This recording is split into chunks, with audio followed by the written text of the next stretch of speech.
if I remember. I guess I'll just check room by room here. It's the only thing we can really do.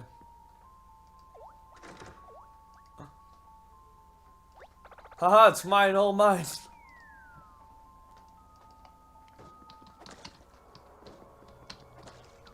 Ghost here. It's gone, he stole it.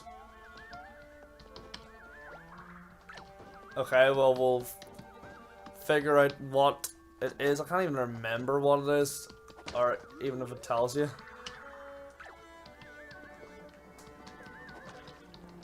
For 2-1. Actually, that's pretty cool. That's pretty cool.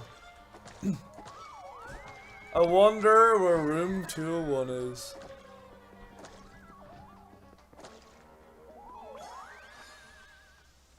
And, okay.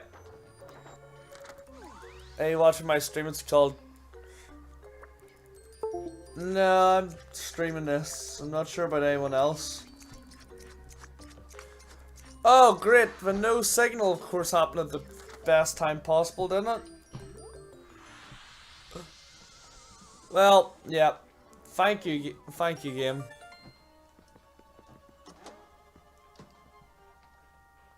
Haha, gamepad go no signal. Hello. Back to sulking I go.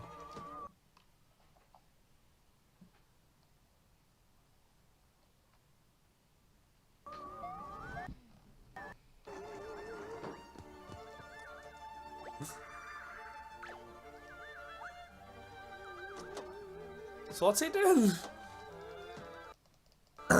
Thanks, I was finally able to check in. It took him so long to check in, he just died.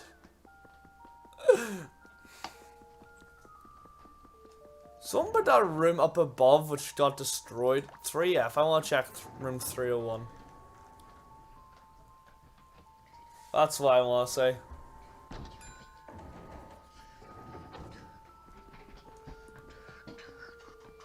What was in room 302? I can't even remember this. Okay. Oh wait, I see something here.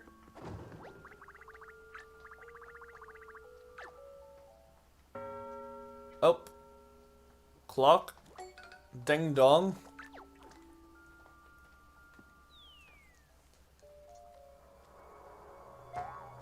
Okay, well I see something pattering around here. Pattering around.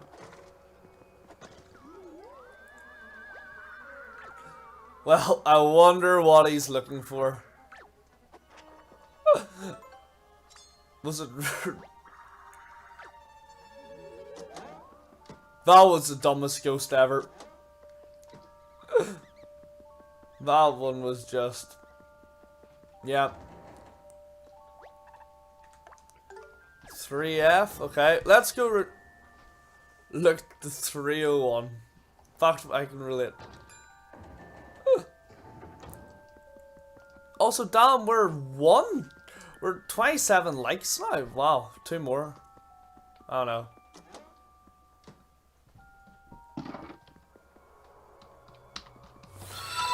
Oh, someone just happened there who just subscribed. Lincoln Loud just subscribed. Thank you so much for subscribing. If you're in the stream here, welcome. If you're somewhere else, shout out what you don't know about. Also, is that just another one? Lori Loud just subscribed. Wow, okay. It's alright, Wrinkly.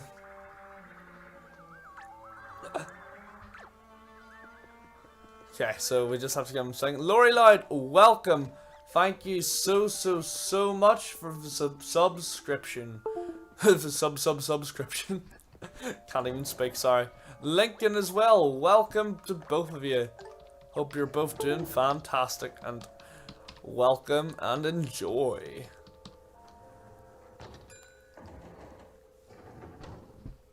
Don't do what?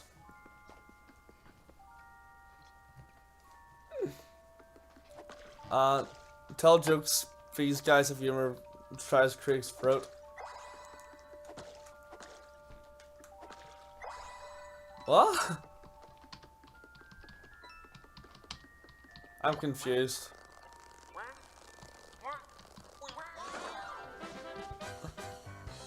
Well, this is gonna be so difficult, guys. I'm worried. Oh my god, this thing just... This just went out of service, didn't it? There we go. Let's check. Do we have any spinies or something we can just use? Actually, we can just use it. Here we go.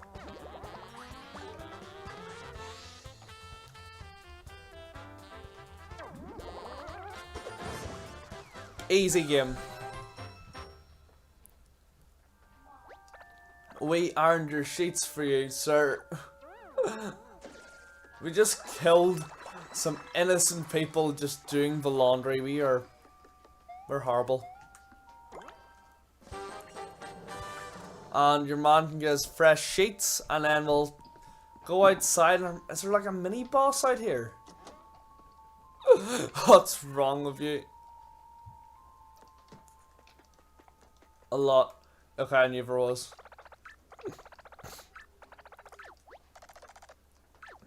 Oh, it really exists.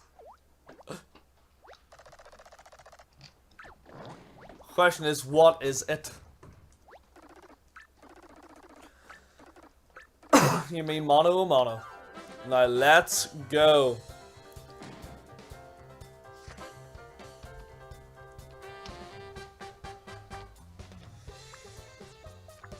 Let's see, if we do this, I don't know how much of a beating this guy will take. But we'll do this and this, just in case. Believe in the heart. I do believe in the heart of the cards. Alright, well, I think this will do perfectly.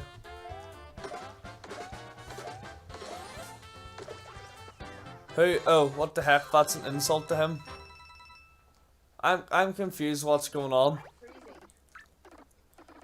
Cause that... I'm a wee bit concerned about what it is.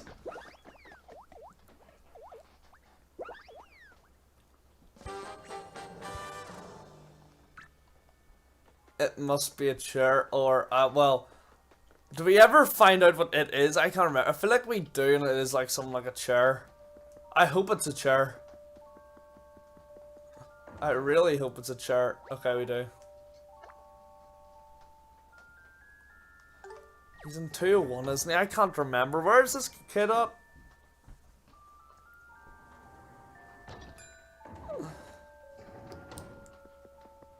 Two, 3 even, isn't he?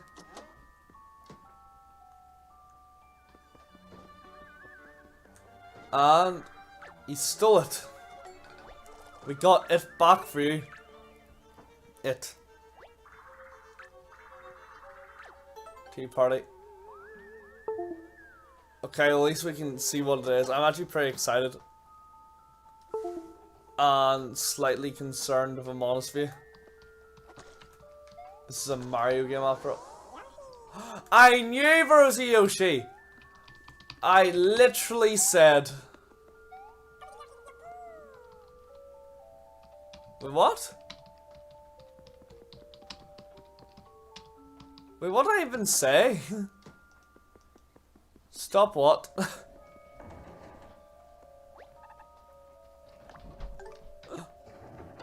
Waffle! See how annoying that is? Yeah?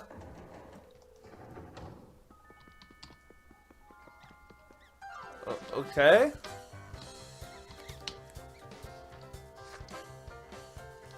I knew there was a Yoshi. And there we go. Let's take them both out. Yeah! Also, I do love how the backdrop is no matter what floor you're on. I think those are all just nice details. That's why I like this game so much. Thank you, thank you.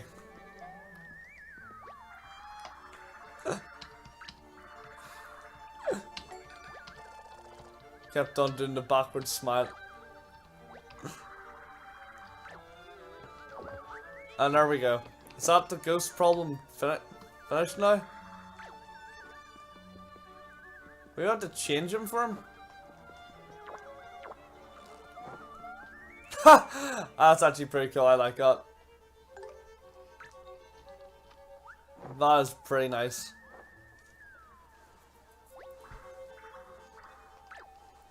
Alright, well, both of you stop spamming. So that's it, isn't it? Also, Logan didn't do that much, like, so that's why I didn't really say anything.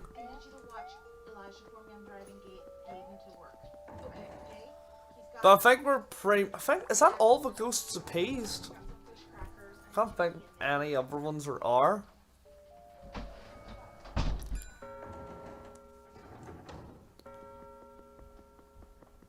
Let's see what's... Okay, the manager's over here now. There's some... Okay, so I think that's pretty much them all done, isn't it?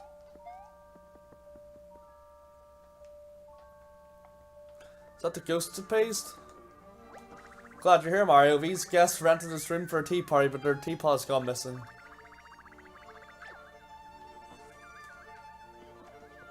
Diego, welcome back. I think I'm literally going to end off in about 5 minutes, so sorry about that. Let's see. I feel like I've seen one recently. Hold on.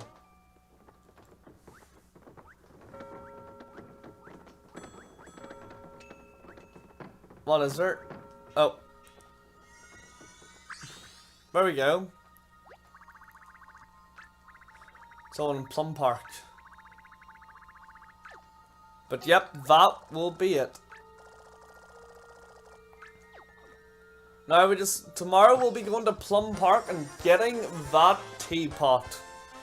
Let's just get everything sorted out, make sure we're all saved up. And then that'll be it for tonight, because you know what, tonight we've actually done quite a long one. 3 and a bit hours. Tomorrow might be longer, just starting to get a bit tired here. And I don't want to get to the point where, you know, it just is a bit of crap, because I'm like, alright boys, we're getting there. But yeah, tonight was actually insane, guys. Thank you guys so much for everything. So I'll hopefully see you guys all tomorrow. Bye-bye!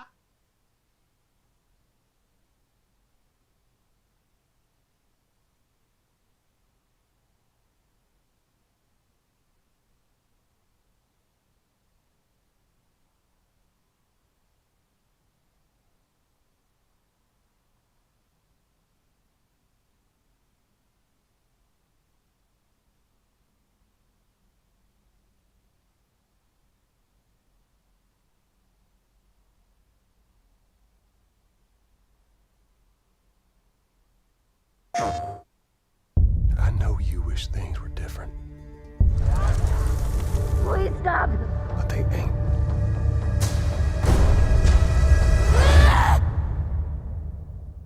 PlayStation. We are getting the whole team, yeah?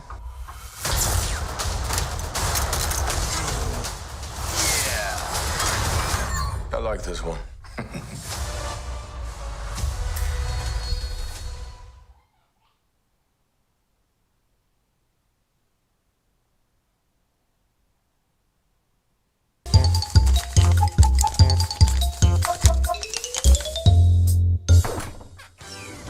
Hey there, Paper People! John here, and you and I are going to go through the Paper Mario The Origami King official website because it has been updated. Now, a large chunk of this does come from the debut trailer and most recent trailer, but there's also some brand new details, and some of them are really interesting, so you know what, let's just dive in. So this first page doesn't show too much, mostly just recapping the story that we know about. But let's head over to Toad Town, which is of course the same area from Paper Mario 64 and other games in the series. So that continuity is really cool. But anyway, let's go all the way down to this. This is going to give us a summary of the characters in the game, and it even shows us some that we haven't seen yet, and also may hint towards a quite interesting twist. So let's first just read through this. Unusual allies. Mario teams up with King Ollie's sister, Olivia, to put a stop to Ollie's origami onslaught. When his minions are turned against him by Ollie, even Bowser must join forces with Mario and Olivia. So that's not too interesting, we know all about that, but we don't know who Mario is. the hero of the story. Now we know. But Luigi, Mario's little bro, is missing. We didn't know that. So thus far we've seen that Mario goes to Toad Town with Luigi in the cart, and we've also seen Luigi elsewhere, but it seems like Luigi's going to go missing over the course of the story. And more on this in just a little bit. So the next character we have is Olivia, an important origami ally. So this is the sister of King Ollie, the antagonist of the game, and she's going to be our primary partner for the majority of it. We also have the Toad.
Okay, yeah.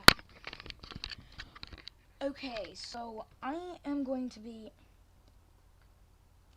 playing. No, that. Ignore that, please. Oh, here goes my my my nephew. Yeah.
very sorry about this, everybody.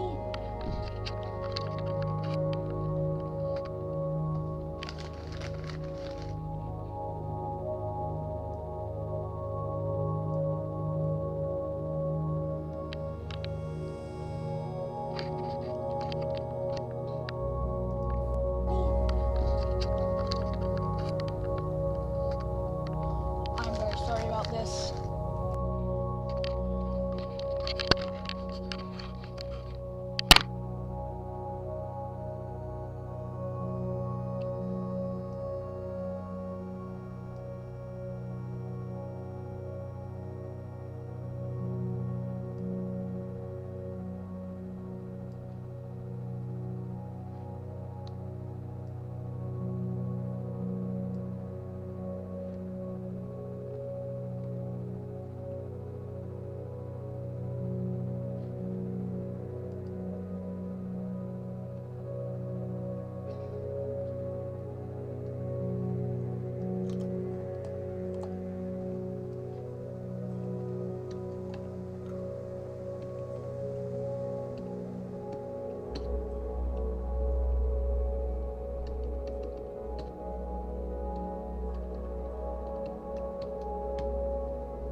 All right, it's about time we got to work.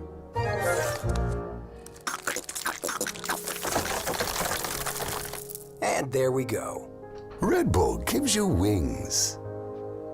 Hey y'all, Scott here. It's amazing to me that the Nintendo Switch is already 3 years old and they still haven't fixed the console's biggest issue.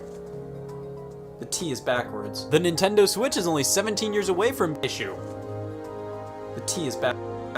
The Nintendo Switch is only 17 years away from being 1 year away from legally being able to drink. So this is a thing now, I guess. The Nintendo Switch aging. We're already 3 years into the system's lifespan and I've cataloged my experiences with it annually this entire time. I see no reason to stop and also not complain about something, so it looks like we're going to be taking annually this entire years away from being 1 year away from legally being able to drink. So this is a thing now, I guess. The Nintendo Switch aging. We're already 3 years into the system's lifespan and I've cataloged my experiences with it annually this entire time. I see no reason to stop and also not complain about something, so it looks like we're going to be taking a look back at the Nintendo Switch from March 2019 to February 2020 and see just how whiny I can get. Of course, this is Nintendo talk. I have to read thing, so what experiences I get. Switch is only the console's biggest issue. The T is backwards. The Nintendo Switch is only 17 years away from being 1 year away from legally being able to drink. So this is a thing now, I guess. The Nintendo Switch aging. We're already 3 years into the system's lifespan, and I've cataloged my experiences with it annually this entire time. I see no reason to stop and also not complain about something, so it looks like we're going to be taking a look back at the Nintendo Switch from March 2019 to February 2020 and see just how whiny I can get. Of course, this is Nintendo talk. I have to reiterate that while I'll try to mention most of the major things that happened this year, I'm mainly going to be focusing on my experiences. Believe me, that's best for everybody. If I had to give every single game the same amount of attention, we would have 5 straight minutes of me trying to figure out what each of these words mean. Remember March 2019? The month.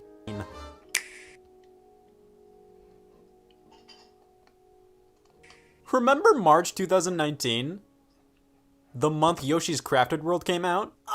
Yoshi's Crafted World was Nintendo's first big release of the year if you don't count New Super Mario Bros. U Deluxe in January, but A, it was a 7-year-old game, and B, it was New Super Mario Bros. U Deluxe, so Crafted World it is. Crafted World was the first big 2019 game, and it came out at the very end of March. Nintendo, my god. Yeah, the first half of the year was pretty bleak in terms of big new releases on Switch, and honestly, Crafted World didn't make things that much better. It's not a bad game, not at all, but I keep forgetting it ever came out. This game is a follow-up to Yoshi's Woolly World on Wii U, and that game was phenomenal. Nothing groundbreaking, it was pretty much another Yoshi's Island game, but it was such a lovable, comfortable experience, and I'd consider it to be the best Yoshi game since the original Yoshi's Island on Super Nintendo. Crafted World is done by the same developers as Woolly World, good feel. It does the same real-world materials art style shtick as Woolly World. It's still a Yoshi's Island style game at heart, but it tries to be something new and different compared to past games in the series, and for that, I commend it. Instead of being a straight-up 2D platformer, levels are designed with a 3D perspective in mind, and not only do you go left and right, but towards and away from the screen. You gotta keep the foreground and background in mind when traversing a level because you might just have to knock something out with an egg or two. I gotta say, it's the most original and unique Yoshi game in a long while. But because of that, it is so much less refined than Woolly World. Woolly World was basically just another Yoshi's Island game. That may have meant it wasn't anything special in the gameplay department, but hey, at least it was really fun. Crafted World honestly gets kind of boring after a bit. The fact you have to scour the entire environment and sort of not really 3D is novel, but gets a bit tiresome after a while. It doesn't help that the game wants you to play through its levels multiple times to collect everything. One of the game's major gimmicks is that you can play the levels backwards with everything turned away from the camera. The original reveal trailer at E3 2017 made this seem like an integral part of the game. Get ready for this, it's not. Just when you beat a stage, you get the option to go through it again backwards to try and find some Poochie pups. That's it. I don't know about anybody else, but when they advertised this feature, I assumed they were going to have like way more clever things to do with the stages flipped around. It feels like they thought they would come up with interesting uses for this mechanic eventually. They didn't, but still acted like it's a selling point. I guess it's cute to see like, oh, there was a butterfly moving around, and on the flip side, you discover a Shy Guy was controlling it or something. Great, cool, $60 well spent. Now, the art style is absolutely beautiful with this game. I think it's better than Woolly World. Well spent. Now, the art style. On the flip side, you discover a Shy Guy. Point. I guess it's cute to see like, oh, there was a butterfly moving around, and on the flip side, you discover a Shy Guy was controlling it or something. Great, cool, $60 well spent. Now, the art style. On the flip side, you discover a Shy Guy was controlling it or something. Great, cool, $60 well spent. Now, the art style is absolutely beautiful with this game. I think it's better than Woolly World. However, am I the one who has problems with how Yoshi looks and moves in this game? Something about his animations look unfinished, especially the eggs. Just look at how they move, look at how they pop out of this box. And his model still looks weird to me. It's literally just a regular Yoshi model with a faint fuzzy texture. Like, why not make this an origami Yoshi to fit with the arts and crafts vibe? It would probably fit better if they put the yarn Yoshi from Woolly World in the game, but no. Slightly carpet Yoshi. The music's not too great in this game, which is surprising coming from the excellent soundtrack of Woolly World. It's not even a lot of bad music, they only put like a dozen or so songs in the game, and they range from nothing special to what the hell was going on here. Okay, bottom line, Crafted World overall, it's okay, it's fine. It's a decent game, I just wasn't blown away by it and didn't have the desire to beat it. I played like 4 to 5 hours of it too and still don't care to finish it off. To wrap up my thoughts, can't wait for a remake, Yoshi's Crafted World HD. Alright, what else released in March? Captain Toad Treasure Tracker DLC, why? Why did they make new levels for an 8-month-old port of a 5-year-old Wii U game? At that point, just make a sequel to Captain Toad. I heard nobody talk about the Captain Toad special episode, and at the same time, I don't know anybody who bought it. These levels should have been in the Nintendo Switch version from the start. While we did finally get Final Fantasy VII, I still love the idea that the game that notoriously never came to a Nintendo platform came to a Nintendo platform. For what it's worth, I played it for a bit, and there is a reason why Not an RPG Guy is up in front on my resume, but I'm really happy it's here, and it did come with some quality of life improvements that sped up the game a bit. The Nintendo 64 Classic with a question mark made its way onto the eShop this month. Turok! I believe this is the first Nintendo 64 game officially made available on the Switch, and it's in HD, has better controls, it's still a shooter from the mid-90s. I don't think it's gonna win over any new fans, but it's still great to see legacy content like this get a bit of an upgrade. In terms of news, Mario and Sonic at the Olympic Games Tokyo 2020 was announced by Sega. The Switch has been validated. While I'm not the biggest fan of the Mario and Sonic titles, I was pretty happy to see a new one come over. Just having that feeling of all these past mainstay series being available on the platform is a good feeling. Speaking of which, Konami finally did something for once and announced some collections. There are arcade games, Castlevania, and Contra, and Nintendo themselves let out one lone tweet one night in March. It's good to have hobbies. Yes, the Nintendo Switch was getting the ability to play virtual reality content in the form of the fourth Nintendo Labo Kit, the VR Kit. The Switch is simultaneously the best platform for VR and also the worst. Like, come on, with this form factor, VR is a shoo-in, but also this screen is just not good enough for VR. You might as well just stick your head in front of the TV. VR is a shoo-in, but also this screen is just for VR and also the worst. Like, come on, with this form factor, VR is a shoo-in, but also this screen is just not good enough for VR. You might as well just stick your head in front of the TV and turn off the lights. Many people had their doubts and questioned if the Nintendo Switch would be a capable enough VR device. My response was that it was never and will never be thought of that. Labo VR is a toy to mess around with, not a legitimate platform for VR games. Nintendo hosted another Nindy showcase that revealed it's about time. Cuphead was announced after numerous rumors of Microsoft being more open to bringing their titles to other platforms, specifically the Switch. This game always felt like it'd be more at home on Nintendo than Xbox. Yeah, this game based on 1930s animation, exclusive to the same platform Forza's on, same audience. That same presentation ended with the announcement of Cadence of Hyrule, a crossover between Crypt of the Necrodancer and The Legend of Zelda. Sure. That is absolutely insane to me that Nintendo was willing to let an indie developer tackle the Zelda franchise. Even if it's a non-canon spin-off, even if it's just a crossover on the eShop, whatever, that was so crazy to see and really exciting. March was also the month more rumors started to pop up about new revisions of the Switch releasing in 2019, one for more high-end users and another that was focused on handheld play while also being smaller and cheaper. Yeah? Fucking right. April was definitely better than March. I mean, anything is automatically better when it has Donkey Kong 3 in it. Nintendo's big releases of the month were the Nintendo Labo VR Kit and Box Boy and Box Girl. See, I would have bought a VR kit at launch, but these things were sold out across pretty much all stores. The kit had a different pricing structure compared to other Labo sets. $40 would get you just the VR goggles and the Blaster Toy-Con to create. You could buy the extra VR Toy-Con separately, or just buy the full-blown VR kit for $80 with all the VR Toy-Con a Scott could ask for. I mean, I saw the $40 sets a few places and I could have bought the extra one separately, but I'm no pussy, I wanted the full Nintendo Labo VR kit. Now, why did they release the kit this way? Well, one, Labo didn't do nearly as well as Nintendo expected. I still see various kits on clearance. That's how I got the vehicle kit. The stores can't move them, so offering one at a cheaper price definitely helps. But two, they wanted to make the VR goggles cheaply available without all the extra mouths to feed because some games were updated to take advantage of Labo VR, specifically Breath of the Wild and Super Mario Odyssey. Did you know that's all it takes to get people interested in Labo again? Yes, updates for two of the Switch's best games offering VR modes to play around in. Mario Odyssey is just a simple 10-minute romp. It's a fixed camera and you just collect instruments. It's like I'm really there. Breath of the Wild, though, they let you play through the entire game in VR. Nintendo, you are disgusting! Zelda opens things up for more headaches in my opinion. The fact that you're basically playing the game as you normally would, this time feeling self-conscious,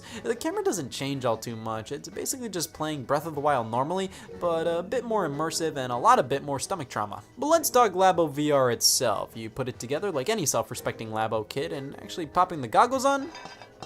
It's not great, but it works better than you'd expect it to. Like, it's pretty low resolution, and the fact that it doesn't come with a head strap and you have to hold it up to your eyes the entire time, yeah, not great. But in context of the Labo VR Kit games, it works pretty well. It's obvious Nintendo wasn't serious about VR. They would have put more than just a 10-minute minigame in Mario Odyssey, or they would put better implementation in Breath of the Wild if that wasn't the case. But as a cute little novelty you can mess around with on your Switch, it's not bad. But Labo VR, Box Boy and Box Girl released this month, finally! Finally, Box Boy and Box Girl is a continuation of the Box Boy series on 3DS, you know? The series that ended. You can't call a game Bye Bye Box Boy and then throw out Box Boy and Box Girl like nothing happened. These are perfectly serviceable puzzle platformers made by the Kirby developers. I understand the lack of art style is this game's art style, but I wish there was a bit more going on here. Like, I feel like Box Boy's gameplay mechanics, where you make more boxes to solve puzzles and traverse the stage, aren't clever or interesting enough to warrant such a boring look. Don't get me wrong, it's a fun game, but I don't think it's clever enough to warrant everything being just white. Like, there's some color in there or something. You could afford some nice blues. Either up the art style or up the gameplay, because as it stands, I like Box Boy and Box Girl, but it is really hard to find the motivation to keep playing sometimes. Plus, my god, playing this on a big TV just feels off. This is definitely the kind of game that feels better in handheld mode. Again, I did like the game, but I think it either needs to be more clever or more interesting to look at. I can find so many more puzzle platformers that are more interesting visually and mechanically than Box Boy, but Box Boy gets more attention because it's made by the Kirby devs. Well, at least third-party wise, April was pretty packed. I think the one most were interested in, at the very least seeing, was Mortal Kombat 11. Like, they barely showed the Switch version running up until its release. I think a lot of people were pretty concerned it would be a botched port, but no. It turned out pretty okay. I mean, it looks ass ugly in some cases, but it runs well and it's still Mortal Kombat 11. I also found it pretty commendable it released on the same day as the PlayStation 4, Xbox One, and PC versions. So many other third-party multiplats on Switch get delayed, like Assassin's Creed 3 Remastered.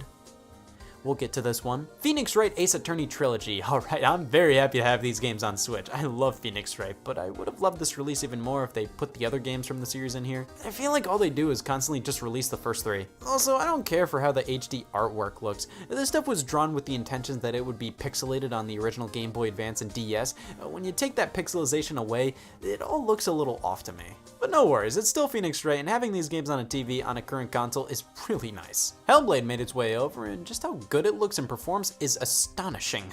This is running on a Switch, quite well in fact. This was a weird pick for the platform though. Hellblade is a really good experience. As a video game, it's not really my favorite. So having this game that's so good at being this immersive experience on the Switch, I don't know, it's a weird choice, but it's whatever. Darksiders Were Mastered came over. Finally, one of the last Wii U games ever released, a sequel to one of the first Wii U games ever released, is on Switch. It's about time. More Final Fantasy ports, 10, 10-2, 12, the Zodiac Age. It's weird to me how Square Enix decided to release so many Final Fantasy games within like 3 months of each other. These are long games, give people a chance to actually play them. Cuphead was one of the bigger third-party releases, and it is pretty much a one-to-one port with the Xbox One version. Having this on Switch feels almost too perfect. I've always loved how this game looked, and while I do wish the gameplay and art style worked off of each other a bit more, it's still a great fit for the system, and I'm so happy it's here. Now, Smash Bros. Ultimate received an update this month. Finally, we got our first paid DLC character, Joker from Persona 5. He looks real fucking weird next to Mario. Stage Builder was added as well, and while it's not perfect or nearly as in-depth as I'd want it to be, it has enough going on here to make it interesting to browse what other people were making. But everybody still had one thing on their mind. We know next to nothing about Super Mario Maker 2. Nintendo, for God's sake, just give us more information. They announced the release date this month.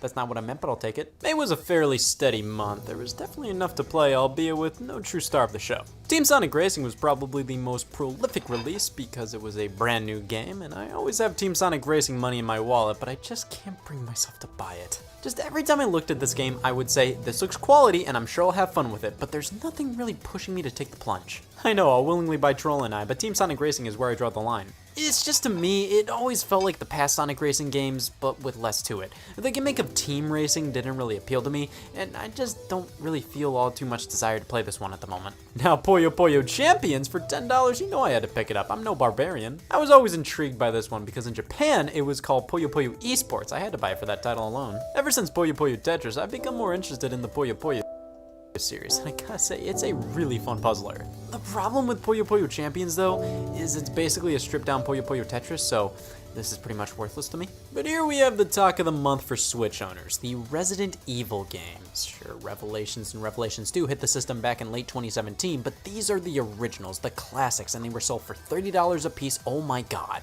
All these games were $20 each on other platforms, but for some reason Capcom decided to charge $10 more on Switch. Did they add anything to them? Did they look better? Run better? By me asking these questions, you already know the answer. Capcom just barfed the PS4 versions of these games on Switch and charged more for them. Would have killed for motion aiming with RE4. I played the Wii version, and that's how I like to play the game. The RE4 has kind of clunky controls, but that's not a complaint. It makes the experience so much more tense, and the controls don't fight against you because everything is designed with them in mind.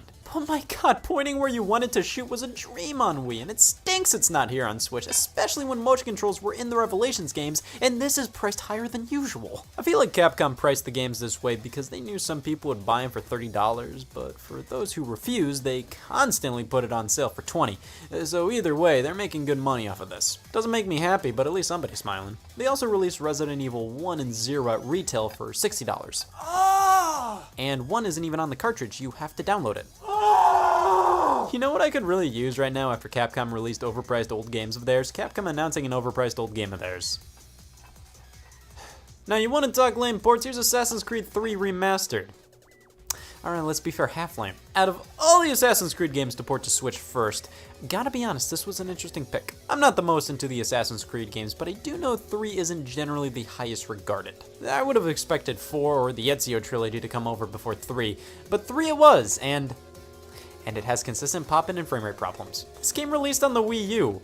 Why is it having problems here? Also, why did they delay the Switch version by 2 months? The game's 7 years old. Plus, it's not remastered. It's the same as the Xbox 360 and PlayStation 3 versions. Now, at the very least, they did implement motion controls in HD Rumble, which is nice. And from the hour and a half I played, it was tolerable. Just find it weird how this game, of all games, has this many little issues. Far from unplayable, it's fine, but like, come on. I was pretty happy to see Saints Row the Third come over. It similarly had performance issues, but if you've played Saints Row before, you know performance issues are its specialty. It is the perfect Grand Theft Auto substitute when you don't have Grand Theft Auto. And the Castlevania Anniversary Collection. So first off, Konami revealed the first couple games in this collection a month back. The original Castlevania, Castlevania 2 Belmont's Revenge on the Game Boy, Castlevania 3, and Super Castlevania 4. The fact they omitted the original Castlevania The Adventure on Game Boy and Castlevania 2 on NES, to me, said they were only going to focus on the best of the best from the classic era of the franchise. These two are either bad or controversial titles in the series, so I was interested to see what games they would round out the collection with. They later announced those two. They did reveal Bloodlines and Kid Dracula, which were great inclusions, but why did they wait to reveal these? Anyways, this is a fantastic collection. It doesn't go over as much of the series as I wish it would, but hopefully we'll get a volume 2 that includes even more. News-wise, well, the Labo VR support didn't stop at just Odyssey and Zelda. Finally, they added it to Smash. See, I knew something was missing from this game. This is basically just a quick little distraction. You get to sit up close and view the battles happening right in your face. It's neat for 5 minutes, moving on. The Pokemon Company announced the Detective Pikachu story from the 3DS game would be finished on Switch. Does that mean a sequel? An expanded port of the original? Tetris 99 DLC? What the f***? Obviously, the Mario Maker 2 Direct was the highlight of May for me. They went over so many amazing things here. There's so many new items and options, a story mode, online multiplayer, get out of here! Of course, this Direct came with some questions. Where are the mystery mushroom costumes from the original? Those were really cool. You could effectively put all these different characters in the game, even if they were just simple costumes. Can I play with friends online instead of just strangers? Will there be new content added later down the line? Well, the game was coming out in just a month, so we didn't have long to wait, but I had a good feeling about this game. Where do I begin? Quite a bit happened in June, but we'll get to all that after I give this thing what for. Super Mario Maker 2 is a great game. You should absolutely buy it because there's limitless value here. But for like every 2 amazing things Mario Maker 2 added upon the original, there was like one thing they f***ed up that took away a lot of that oomph. In the end, it's a game where I can say this is really good, but it's missing a lot of the magic from the original. So Mario Maker 2, you can make your own Mario levels. It's a dream come true. Again, but they added a ton of items, features, a new game style, and making the levels themselves isn't as enjoyable as it was on Wii U. That level builder felt tailor-made for the Wii U gamepad, but when you translate it over to Switch, it feels oddly clunky and cramped. There's this new layout for all the items you can place, and I just do not like this. In the original, everything was laid out in a grid. Sure, it was a bit unorganized, but you got a good look at everything you could possibly put in your stage. Here you have to go through different pages, and not having everything in front of you makes it harder to find inspiration on what to put in your level, and honestly makes it feel like there are less possibilities now. That's emphasized by the fact that now when you click on an object that can be made bigger or have wings added to them, it just tells you pretty much everything you can do with that object right then and there. In the original game, you'd have to shake them or literally add a mushroom or wings to alter it, and by doing that, it felt like there was so much more mystery and discovery involved. While there were less options in the original, there was this sense of wonder where it really felt like there were infinite possibilities. Here it just tells you everything you can do, yay woo fun. Couple that with the fact that making levels on the TV is miserable. Having to use a cursor with the analog stick, why isn't there a gyro pointer like in Captain Toad, or the ability to connect another Switch to your docked one to create levels just like in the Wii U game? Or even the ability to connect a mouse to use the cursor? Handheld mode creation is far better, but like I said, it feels claustrophobic. Using your fat stupid finger to place objects blocks so much more of the screen than the Wii U stylus, and even getting a stylus that works with the Switch still feels off to me. Creating stages is still leagues better than many other level makers out there, but I'd be lying if I said I preferred it to how it worked on Wii U. Now, Mario Maker 2 has a pretty beefy single-player campaign with levels made by Nintendo. Gotta say, these are some top-quality stages, lots of fun to play through, though I will say I feel like they didn't go far enough with the concept of this being a story mode. You have to rebuild Princess Peach's castle, excellent setup right there, but all you really do is go up to Toad, click a level, play it, and repeat. Sure, you do some minor exploration in the overworld, but I would have liked more of this. Because as it stands, story mode is basically the same thing as Mario Maker 1's single-player campaign, the 10 Mario Challenge, where you just go through Nintendo-made levels and that's about it. I'm fine with that, but I wish they went a little farther with the overworld concept. It was really cool to see. Now, playing levels online, that's why you buy Mario Maker, and I'd say since the Mario Maker 2 level creator is more cumbersome than the originals, it seems like only the people who really want to make levels are making them, because it's surprising how many good levels I've played. I haven't noticed nearly as much garbage as with the Wii U version. Multiplayer was added, which is a fantastic addition in concept, but it's so gimped in so many ways. Originally, you would have to download levels to your system in order to play with friends locally. Get in the corner. That is a total buzzkill. It just makes multiplayer so much more cumbersome and makes you wait around in menus far longer than you have to. Now, through an update, you can thankfully now just play multiplayer levels straight from the Course World level browser, but even then, I wish I could just play a string of levels with friends. There's the Endless Mario Challenge, which is fundamentally a playlist of random levels to play, but it's a one-player only mode, just like the single player. Why can't I play these with friends? Well, at least there's online multiplayer. That's right, the first Mario platformer with online play. Ever since New Super Mario Bros. Wii, I've wanted this, and it's fucking dreadful. So at launch, Mario Maker 2 wouldn't let you play with friends online, only randos. Yeah, that makes sense. Nintendo's reasoning for this was because playing with friends could help you sort of cheat at the online leaderboards. Alright, Nintendo. First off, I found it odd that Mario Maker was the first time you decided to add online multiplayer to 2D Mario. Look, they put out New Super Mario Bros. U Deluxe earlier this year, okay? With that, Nintendo knows every single level playable in that game. There's no surprises. They know how each and every stage is designed and runs, but they decide to add online multiplayer to the game with stages they have no f***ing idea how they're designed, and there's more room for bullshit. And because of that, and other people's connection problems,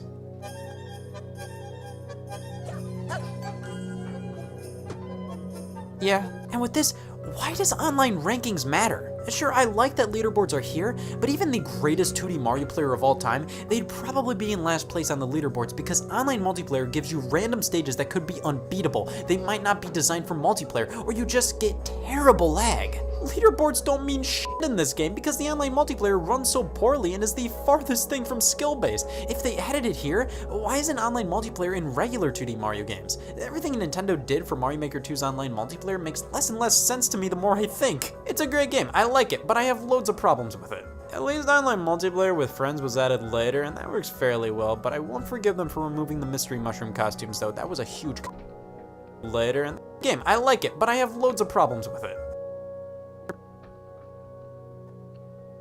Play, but it's a one. There's the endless, the Course World long total download level in garbage. I'm playing level with that. Click after. I will say I feel like they didn't go far enough with the concept of this being a story through, though by Nintendo to how it still mouse to use the cursor switch to your docked one to create levels just like isn't there a gyro point on the TV possibilities. Options in the original, there was this sense of wonder where it really felt like there were infinite possibilities.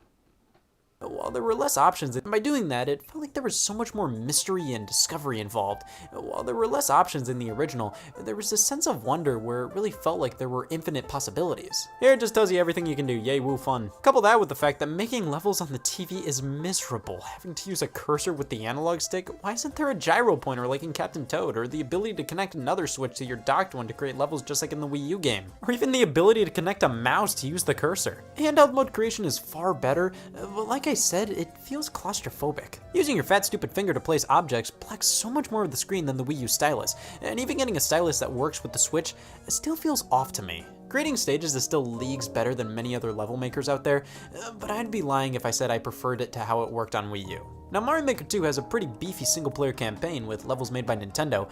Gotta say, these are some top-quality stages. Lots of fun to play through, though I will say I feel like they didn't go far enough with the concept of this being a story mode. You have to rebuild Princess Peach's castle. Excellent setup right there, but all you really do is go up to Toad, click a level, play it, and repeat. Sure, you do some minor exploration in the overworld, but I would have liked more of this. Because as it stands, story mode is basically the same thing as Mario Maker 1's single-player campaign, the 10 Mario Challenge, where you just go through Nintendo-made levels and that's about it. I'm fine with that, but I wish they went a little farther with the overworld concept. It was really cool to see. Now, playing levels online, that's why you buy Mario Maker, and I'd say since the Mario Maker 2 level creator is more cumbersome than the originals, it seems like only the people who really want to make levels are making them, because it's surprising how many good levels I've played. I haven't noticed nearly as much garbage as with the Wii U version. Multiplayer was added, which is a fantastic addition in concept, but it's so gimped in so many ways. Originally, you would have to download levels to your system in order to play with friends locally. Get in the corner. That is a total buzzkill. It just makes multiplayer so much more cumbersome and makes you wait around in menus far longer than you have to. Now, through an update, you can thankfully now just play multiplayer levels straight from the Course World level browser, but even then, I wish I could just play a string of levels with friends. There's the Endless Mario Challenge, which is fundamentally a playlist of random levels to play, but it's a one-player only mode, just like the single player. Why can't I play these with friends? Well, at least there's online multiplayer. That's right, the first Mario platformer with online play. Ever since New Super Mario Bros. Wii, I've wanted this, and it's fucking dreadful. So at launch, Mario Maker 2 wouldn't let you play with friends online, only randos. Yeah, that makes sense. Nintendo's reasoning for this was because playing with friends could help you sort of cheat at the online leaderboards. Alright, Nintendo. First off, I found it odd that Mario Maker was the first time you decided to add online multiplayer to 2D Mario. Look, they put out New Super Mario Bros. U Deluxe earlier this year, okay? With that, Nintendo knows every single level playable in that game. There's no surprises. They know how each and every stage is designed and runs, but they decided to add online multiplayer to the game with stages they have no f***ing idea how they're designed, and there's more room for bullshit. And because of that, and other people's connection problems,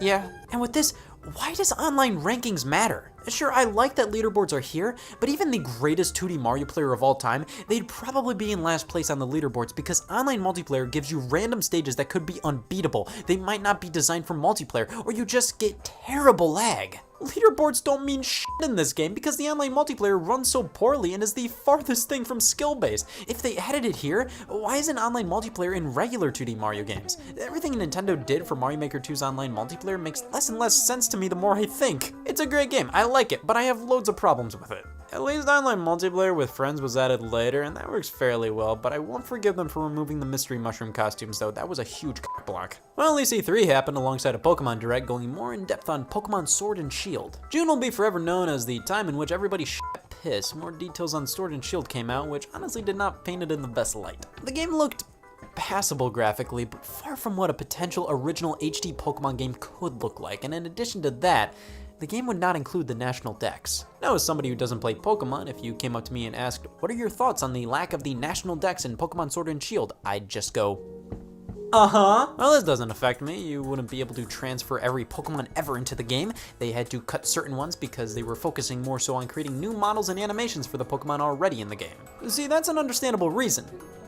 But have you seen how this game looks? The Pokemon look identical to previous titles on the 3DS, and the game itself doesn't look all too great graphically. It looks okay, but that's really the best I can say about it. I don't know, my stance is voice your opinions, but don't be a jerk. And that goes both ways. Don't be a jerk to people who thought this game doesn't look great. Sometimes the people saying, stop complaining about this Nintendo game, are being far more ridiculous than the people complaining. Well, when E3 officially kicked off, at least Nintendo's showing was good. E3 2019 just sort of happened, and most companies didn't have that many great games on display, especially for Switch. Ooh, Bethesda's porting over an iPhone game to the console? Good for them, but if the audience is reacting like this to Elder Scrolls Blades, how do you think sex makes them feel? The Nintendo Direct at E3 2019 started off strong, middle was Contra Rogue Core, and ended with a bang. We got the hero from Dragon Quest as the next Smash Bros. DLC character, and Nintendo made damn sure we knew Dragon Quest XI was coming out as well. I wonder if these two are related. Luigi's Mansion 3 looked far better than how it did when it was initially revealed back in September. There was so much more detail, lighting was way better, it was looking like a true HD Luigi's Mansion game. The Link's Awakening remake got a new trailer, with this one showcasing some kind of new dungeon maker. My god, what else could they add to this game? Oh, we'll talk about this. We finally got a look at Animal Crossing for Switch, New Horizons, and it looked beautiful. everything Animal Crossing should be on the platform and then some. Slight delay, it was supposed to come out in 2019. I reacted accordingly, but we're all good. The Witcher 3 was coming over, which is a pure indication the past 3 years have been a fever dream. How will that work? And at last, Collection of Mana was localized. That was awesome. It's been a Japan exclusive ever since early on in the Switch's life, and it included the third game in the Mana series, which never officially left Japan, and this was the first time we could play it. And it was made available during the Direct and got a physical release later. That was great. Plus, that third game was announced to be getting a full-blown remake. Resident Evil 5 and 6 were announced for the system in a trailer that advertised Resident Evil 1. Contra Rogue Corps, that looked bad, but the Contra Anniversary Collection released that exact day, and it had the same level of quality as the Castlevania one. It was some good stuff. Panzer Dragoon remake, some Dark Crystal game, I don't know, who the f cares, because at the end we got this massive sizzle reel of all this stuff coming out. The Spyro Reignited trilogy, Ni no Kuni, Alien Isolation, Banjo-Kazooie is the third DLC character in Smash Bros. Ultimate. That's right, f you, Daemon X Machina! And then we ended things off with a teaser for a Breath of the Wild sequel. No big deal. I've been drained. I don't know if it was apparent with the 100 plus Wii U games I own, but I like Nintendo, and this Direct made me happy. Wasn't perfect, I mean, what the hell was this trailer? Who remembers this? Why was this featured? Some spotlights in there didn't make a ton of sense, but it was a solid showing all around. Later that week, Cadence of Hyrule officially released. Now, I haven't played this one nearly as much as I'd want to, but this is a really cool game. It has excellent remixes of Zelda music, and the core gameplay being an adventure game where you have to move and attack to the rhythm is really interesting. It does make me want to try out the original Crypt of the Necrodancer, but this one has Zelda stuff in it. It's a bit more interesting to me. Crash Team Racing Nitro Fueled came out day and date with the other consoles, and it's a solid racing game. I mean, I'm more of a if it's not Mario Kart it scares me kind of guy, but CTR is beautiful. It has good mechanics. It's just not replacing Mario Kart anytime soon for me. Devil May Cry released, the first one, the one that was a part of the Devil May Cry HD collection on other consoles. That one, the one that I can always find for under $20, but this is just the first one for $20. At least it wasn't $30 like the Resident Evils. This is pretty much Capcom's strategy on Switch, stripping out games from a collection and forcing you to buy them individually for an overall higher price. At least Devil May Cry is finally available on a Nintendo platform. It's crazy this was the first time that's ever happened. Bloodstained Ritual of the Night, the crowdfunded spiritual successor to the Castlevania series, came out about a week after other platforms, and the Switch version was the worst version by far. It just didn't run well, didn't look great. The game itself is pretty good, but playing it on here was less than ideal, which blows because it was the best-selling version. Thankfully, various updates have come out, but for some reason the developer didn't initially realize that a good chunk of Castlevania's audience was on the Switch and wanted to play this game portably. Way to read the room. Classic July of 2019, home to such games as, yup, a video game. Fire Emblem Three Houses, the first Fire Emblem game on a home console since the Wii. This was a big moment for Fire Emblem fans, and from what I could tell, it was an excellent game. And I will emphasize, from what I could tell. Fire Emblem has just never really appealed to me personally. It's not a bad franchise, far from it, but to any Fire Emblem fans who get on me for not caring about the series, I'll start caring when you start caring about Wii Party, thank you. A week before Three Houses released, another Nintendo published title finally came out, Marvel Ultimate Alliance 3 The Black Order. I also didn't play this one. Just never really appealed to me, and while I thought the game looked kinda bad prior to launch, it apparently turned out pretty alright. I know many miss these types of games, just shut your brain off and have a good time in the Marvel Universe. But this was always just a weird series for Nintendo to revive though, like of all dead franchises to resurrect and make a Nintendo Switch exclusive. This. I mean, sure, it did well enough. Marvel's big now, and the game itself turned out to be alright, just, of all series, why this one? Well, a week before Ultimate Alliance 3, another Nintendo-published game released, Dragon Quest Builders 2. Can you take a guess if I played it or not? I actually bought the original Dragon Quest Builders last year, but I still haven't played it, so I just can't possibly play this one. Now, what game did I play this month? Doom. From 1993. Randomly on July 26, which was also the day Bethesda released Wolfenstein Youngblood, the company decided to release Doom 1, 2, and 3 on the eShop. 1 and 2 were only $5, 3 was 10. Capcom's pricing hurts even more now. I only played Doom 1, and it honestly holds up remarkably well. Even though it looks like it would feel outdated, it's not a chore to play through like other older shooters. I think it's probably because 1, Doom's pretty well designed overall, and 2, it doesn't feel too similar to modern shooters, and because of that, you never really get this feeling of, oh, I wish this was tightened up a bit, or, oh, shooters today are so much better, like you would get with a shooter on the N64, for example. But all of your life accomplishments crumble when you start asking people to make a Bethesda account. Yeah, this was a bit of a controversy. These games initially required players to sign in online to play. You'd only have to log in online once, didn't make it any less stupid. However, to everybody screaming about forcing you to have an internet connection, and what if you aren't connected to the internet? You have to have an internet connection to download the game in the first place. I felt like that argument was a little dumb, but forcing an account, yeah, that's even more dumb. Thankfully, that got removed in later updates, but that little controversy didn't compare to what Nintendo was experiencing this month. The Joy-Con are great stupid fucking controllers. They get the job done, but are far from my favorite things to use. They're a bit too small, I don't like how clicky the buttons are, and for some, if not most people, the analog sticks start to whack out after a while and make unwanted inputs in games. This was coined Joy-Con drift, and while I personally haven't experienced it yet, I'm prepared to. This blew up big time, and lawsuits were threatened, and Nintendo ended up quietly offering Joy-Con repair services, but only in specific regions, unfortunately. See, this was perfect timing for Nintendo to have this all happen because they ended up just revealing new Switches. See, that's an easy way to fix your Joy-Con problems, just buy a new console. The Nintendo Switch Lite, often referred to as the Switch Mini beforehand, was the first ever new addition to the Nintendo Switch lineup of systems. It's smaller and more compact, the controls are a core part of the system, you can't remove them, so if the sticks f*** out, your entire system needs repaired. Great announcement during the drift fiasco. It actually has a D-pad instead of gumdrops, and it couldn't connect to a TV. Ever. Can't even buy a dock for it or anything. For $100 less than the regular Switch, that's a pretty big omission. Most people I know who wanted a Switch think to themselves, well, that $200 price point is more attractive, but I'd rather wait and save up an extra $100 so I just get the definitive console. Well, if you had that mentality, great! Nintendo made a new regular Switch too! So like a week after the Lite was announced, Nintendo also announced that the regular Switch would be getting a new revision, and nothing would change except for the battery life. Holy shit. That would release in August, while the Switch Lite was ready to release in September, and while we waited, Nintendo hosted a live stream featuring Smash Bros. Director Masahiro Sakurai showcasing the second DLC fighter, Hero. So Hero is definitely one of the less interesting DLC fighters, simply because in my opinion, a Dragon Quest character was kind of an inevitability in Smash Bros. The series is very at home on Nintendo platforms, and it is the original JRPG franchise, so comparative to Joker and Banjo, Hero's inclusion was never really this huge pipe dream for fans. But this is a pretty fun character. He has a whole lot of bullshit, and I'm a big supporter of bullshit. Like Super Monkey Ball Banana Blitz HD being announced. Why?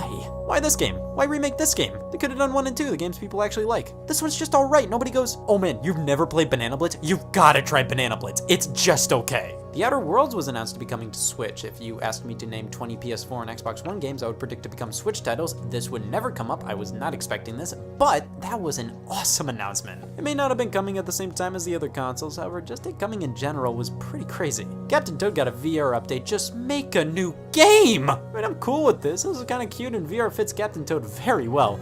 It just blows my mind they keep updating. What?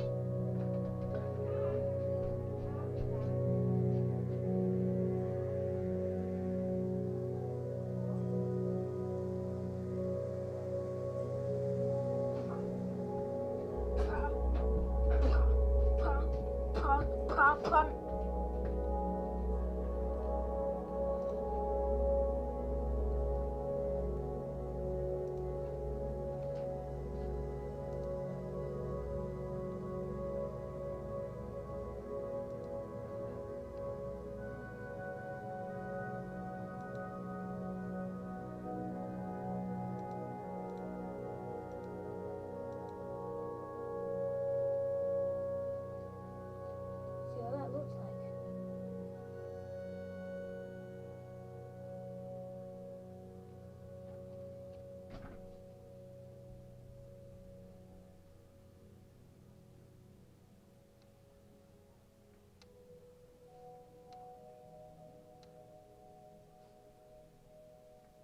I like the little scary. Scary.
this Wii U game from 2014 instead of actually trying to make a new damn Captain Toad game. A Disney Tsum Tsum Switch was announced too. I'm sure somebody wanted a Switch when it came out, but said, I'll wait for the Tsum Tsum one. As usual, August was a bit lighter in terms of pure content, but it did end with Astral Chain, a Platinum Games title published by Nintendo. After hearing such a good word of mouth, I decided to pick it up, and I mean, it's good, but I just don't think I'm a huge Platinum Games fan. I have tremendous respect for their work, but most of their games that I try, they just don't really click with me. I don't know. Again, this is a good game, I can tell. It just wasn't really for me. I guess maybe I need to try it some more. However, a Dragon Quest XI's demo came out, and I decided to finally succumb to how Nintendo wouldn't shut the f up about Dragon Quest XI's, and I gave it a try. And as somebody who doesn't like RPGs, this is a great game. I love its style, it's so jovial and nice and just an overall enjoyable time. I'm just not willing to put 100 hours into this thing. So yes, this is also a good game, but I'd rather play 10-hour long games instead of Dragon Quest XI's that entire time. Turok 2 came out in similar style to the original earlier this year, except the multiplayer was missing, which is what a lot of Turok 2 fans liked about the game.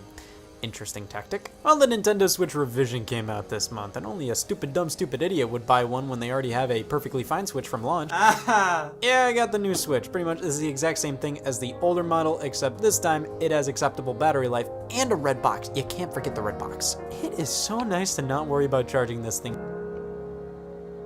nearly as much as the old one. While I wouldn't say it's completely worth the headache of upgrading and transferring everything over this year, except the multiplayer was missing.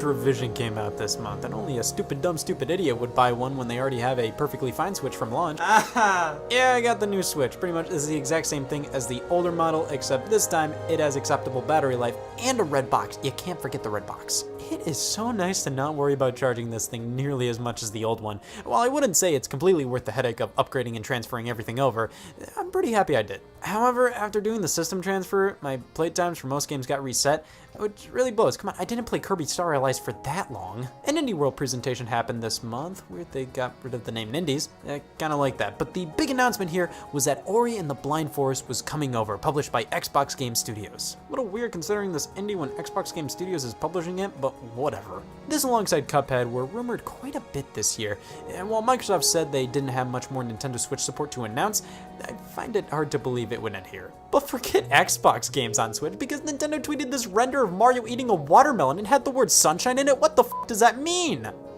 Nothing. But an Overwatch Nintendo Switch case appeared on Amazon. What the f does that mean? Well, what do you think? September definitely had more games than usual. Do you think I have 20 fingers? I can't play all this. I at the very least tried multiple games out, but my main focus this month was The Legend of Zelda Link's Awakening. This is an amazing game with absolutely gorgeous visuals that should 100% not cost $60. So Link's Awakening is a remake of the original Game Boy title. It's a beloved entry in the series, no doubt, but it definitely was held back by the hardware it was on. The graphics make it hard to go back to now. You kinda have to guess what certain sprites are supposed to represent. Traversing the map can be a pain with how the screen transitions work and how tiny the screen size is in general. It can be hard to remember where certain areas are and how to get to places, and the overall lack of buttons on the original Game Boy made swapping between items a nightmare. For some reason, Link's Awakening wasn't designed with button limitations in mind, so the player had to constantly go into the menu to swap out items to solve puzzles and progress. But the world of Link's Awakening, the dungeons, the story, the overall gameplay is so good that it really did deserve a remake. It's hard to go back to playing games like this in 2019, even disregarding all the really world of Link. So the player had to constantly go nightmare. For some reason, Link's Awakening wasn't designed with button limitations in mind, so the player had to constantly go into the menu to swap out items to announce, render, put in Overwatch. September definitely had more games than usual. Do you think I have 20 fingers? I can't play all this. I at the very least tried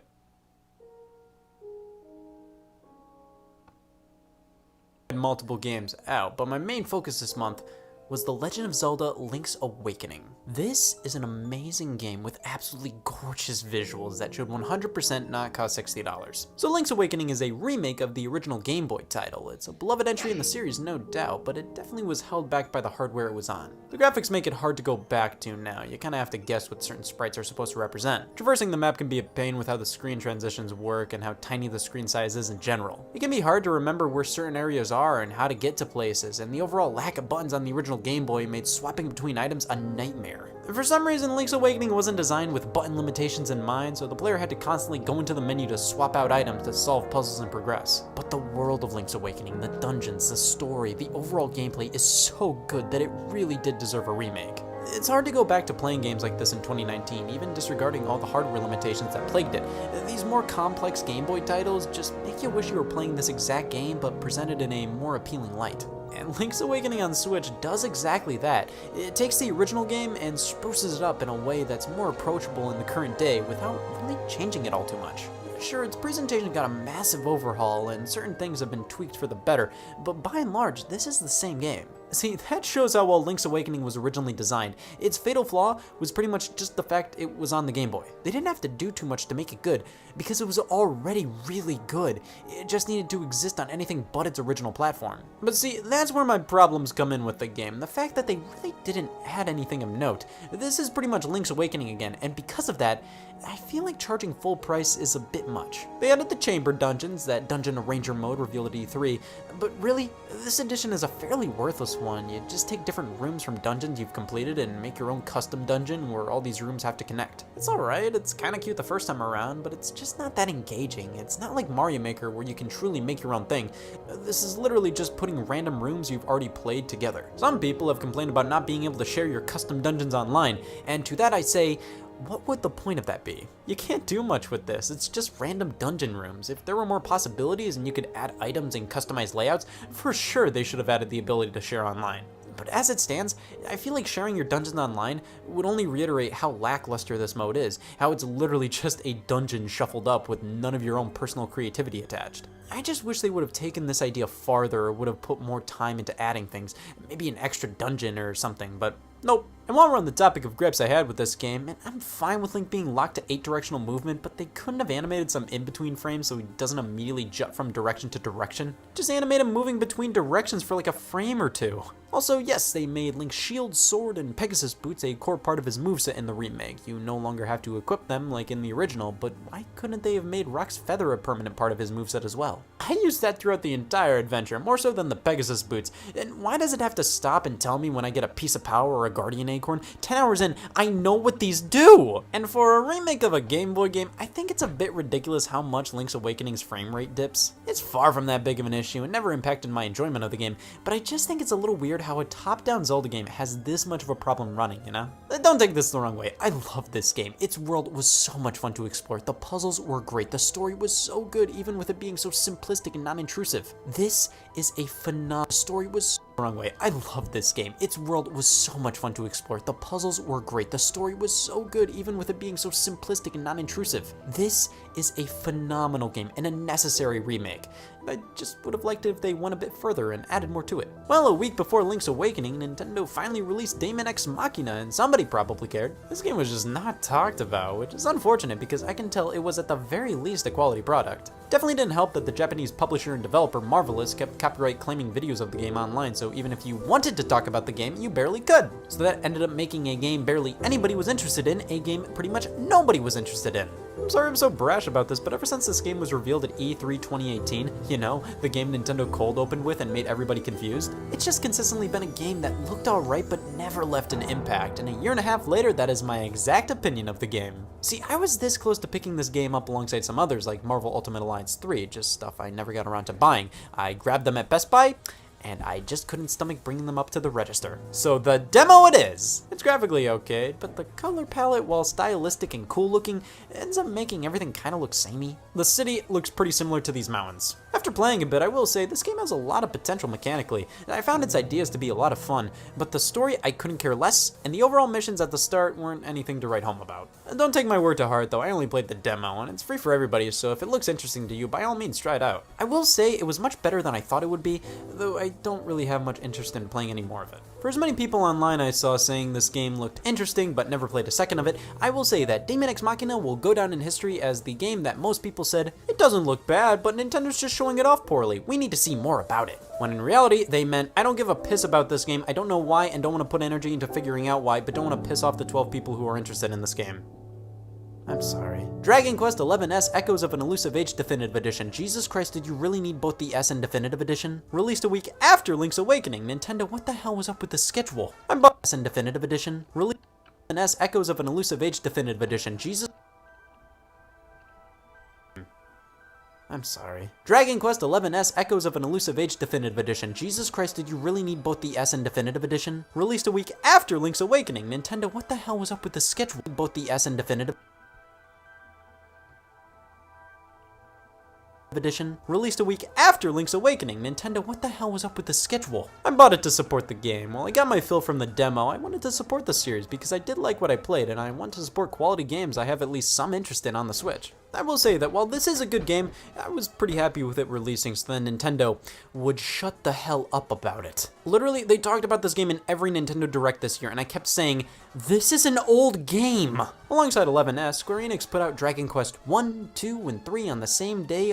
Why? These are RPGs, they take forever to beat. Why not spread the release dates out, or at the very least put 1, 2, and 3 out on a different day than 11? I mean, these were fairly cheap, but they are based on the mobile phone remakes of these games, and I do not really like how they look. They just look like online Flash games. I really would have preferred if they just stuck to the original 8-bit sprites from the NES, but whatever. They're still the game, so if you want to check out some Dragon Quest history, you have that option now. Now, on the same day as Link's Awakening, Ni no Kuni came out. Fucking stop! I've always thought Ni no Kuni was one of the most beautiful games I've ever seen, and it was always a shame it only released on the PS3 originally. But thankfully, it got a remastered version on PS4 and PC, with the original one coming to Nintendo Switch. Now, for anybody wondering why I may give Pokemon Sword and Shield a hard time in the graphical department, it's because of this. This game is nearing a decade old, yet it looks 10 times better than Pokemon. It has good voice acting, great animated cutscenes, amazing music, and overall, I just think Pokemon can be so much more than what it is right now.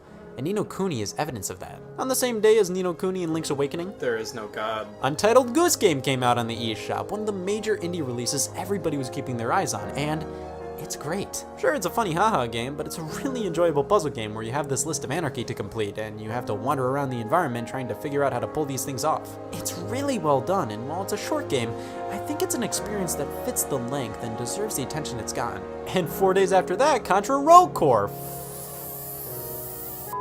I don't get this. So Konami revives the Contra series, and this is what they put out. A slow top-down game most similar to the dark ages of Contra. You know, games like Legacy of War on the PS1. Why didn't they just hire Inti Creates or WayForward to make a 2D sprite-based Contra? Like, that's what the series needs right now and would have done so much better than Rogue Core. This is just a really ugly, sloppy game that feels the need to swear every 2 minutes for no fucking reason. It's slow and a bit clunky. I don't think it's terrible, but it's definitely not great. For maybe like $10 it's worth it, but I'd recommend checking out the demo and your priorities first. 3 days after Rogue Core and on the same day as the Dragon Quest Outbreak, Ori and the Blind Forest came out, and oh my god.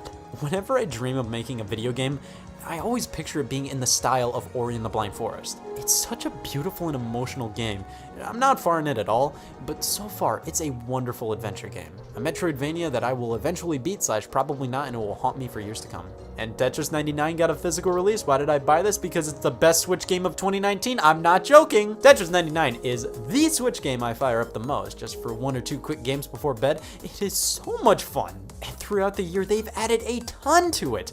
New modes via DLC. Why did I buy this? Because it's Tetris 99. Fuck you. These modes aren't anything special. They just kind of round it out to make it a full Tetris experience, like the ability to play just regular games offline. But what I love most is the addition of new themes. My favorite being the classic Game Boy one. I've gotten so used to how this theme looks and sounds, I can't go back. But there's loads of other Nintendo-based ones, or just generally cool ones to buy via in-game tickets you get for playing regularly. You get themes for participating in special events based on games coming out at the time. Guys, it's amazing. They finally did it. They perfected video games. And this stuff isn't even scratching the surface of the Switch this September. Spyro Reignited Trilogy, there was a bit confusion whether or not you'd be forced to download parts of the game or not with the physical release.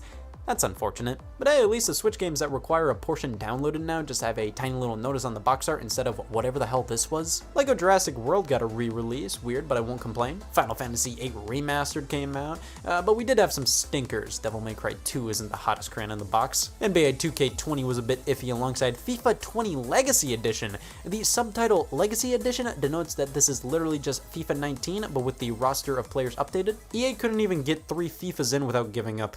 But even with all of these game releases, Nintendo still held a Nintendo Direct on September 4th.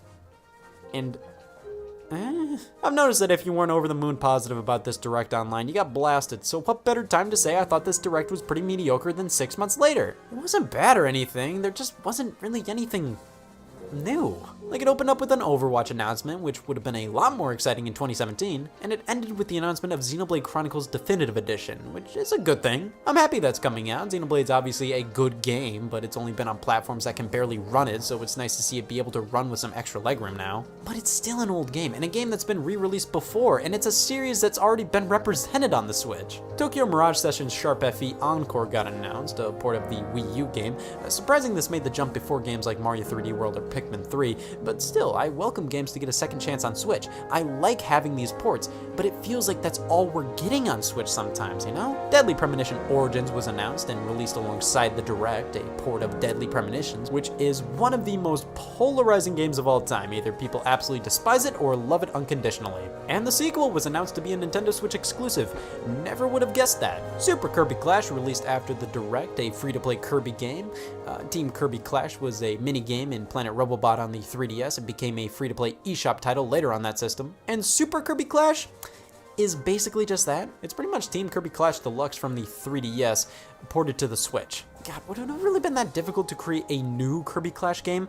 Kind of my same thoughts with why they ported New Super Mario Bros. U. Like, would it have really been that much trouble to make a new Super Mario Bros.? Sometimes it feels like Nintendo doesn't even want to put effort into making new lazy games, so they just get lazy and re-release their old lazy games. Super Kirby Clash is fine. I mean, it's free, might as well check it out, but it's nothing special at all. If you want a multiplayer Kirby game where all you kind of do is fight bosses, here you go. Banjo released for Smash after the Direct as well, alongside Terry from Fatal Fury and King of Fighters getting announced, which was leaked beforehand, or at the very least the next DLC character being an SNK rep was leaked beforehand. I'm fine with Terry being in here, but people need to calm the hell down. This character may not be the most widely known, but he does have historic value and a large fan base.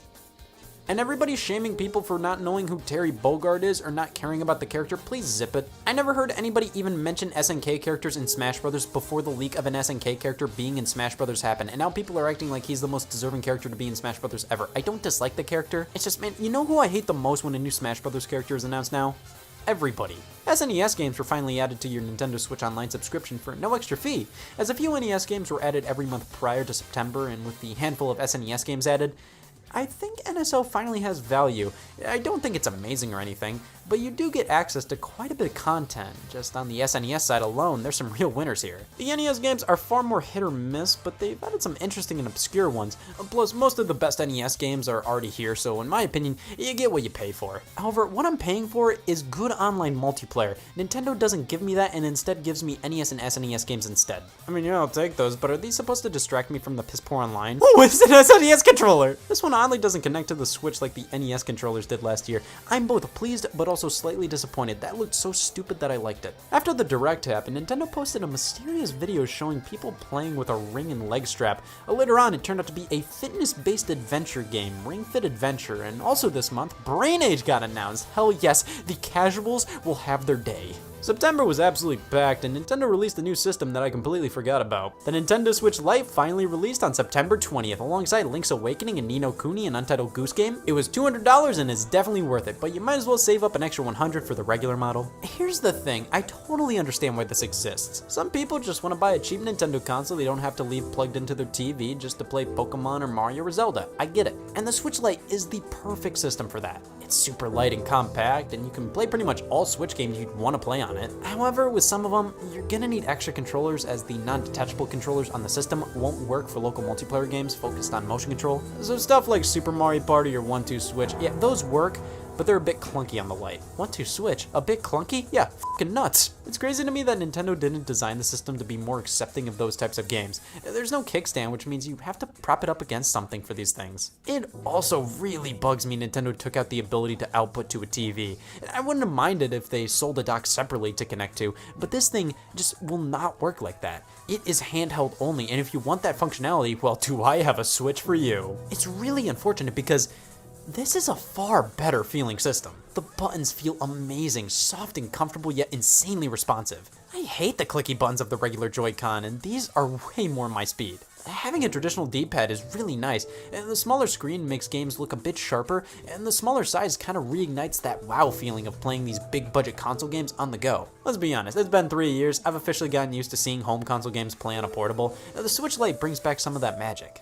Plus, I just think this is a nicer looking system overall. If this had the ability to play on the TV, this would be my go-to Switch. But the lack of that alongside some games that are annoying to play on here and no rumble make this system more of a novelty I wasted money on rather than a core system I'll play a lot, unfortunately. It has slightly better battery life than the original Switch, which made it seem like a cool extra system to pick up originally, but then Nintendo updated the regular Switch and it has supremely better battery life than the Lite, so I'm running out of pros for this machine. I know some people like using this as their handheld Switch. They just leave the regular one in the dock, and whenever they want to play their games, they transfer their save data over to the Lite and then transfer it back when they want to play on the TV. See, I don't do that because a more elegant solution, in my opinion, is to just take the Switch out of the dock. October was definitely a bit lighter than September, but still had quite a bit of content, and the headliner this month was none other than Luigi's Mansion 3 releasing on Halloween, October 31st. The headliner this month was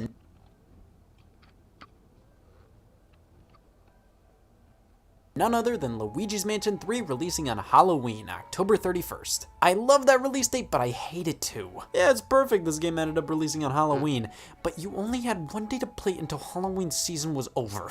I wish it came out a week prior, but I feel like they must have been working on this game up till the last minute. They kept saying Luigi's Mansion 3 is planned to release this fall and it'll release when it's ready. They didn't specify October for the longest time. I feel like if it could have, they would have released it a week earlier potentially, but hey, the game came out on time and it's really quite good. I actually fully beat the original Luigi's Mansion for the first time around 3's release, and comparing and contrasting these two is really interesting. I feel like 1 is thematically better, like you remember every single room in this mansion, where everything is, the atmosphere, the little details.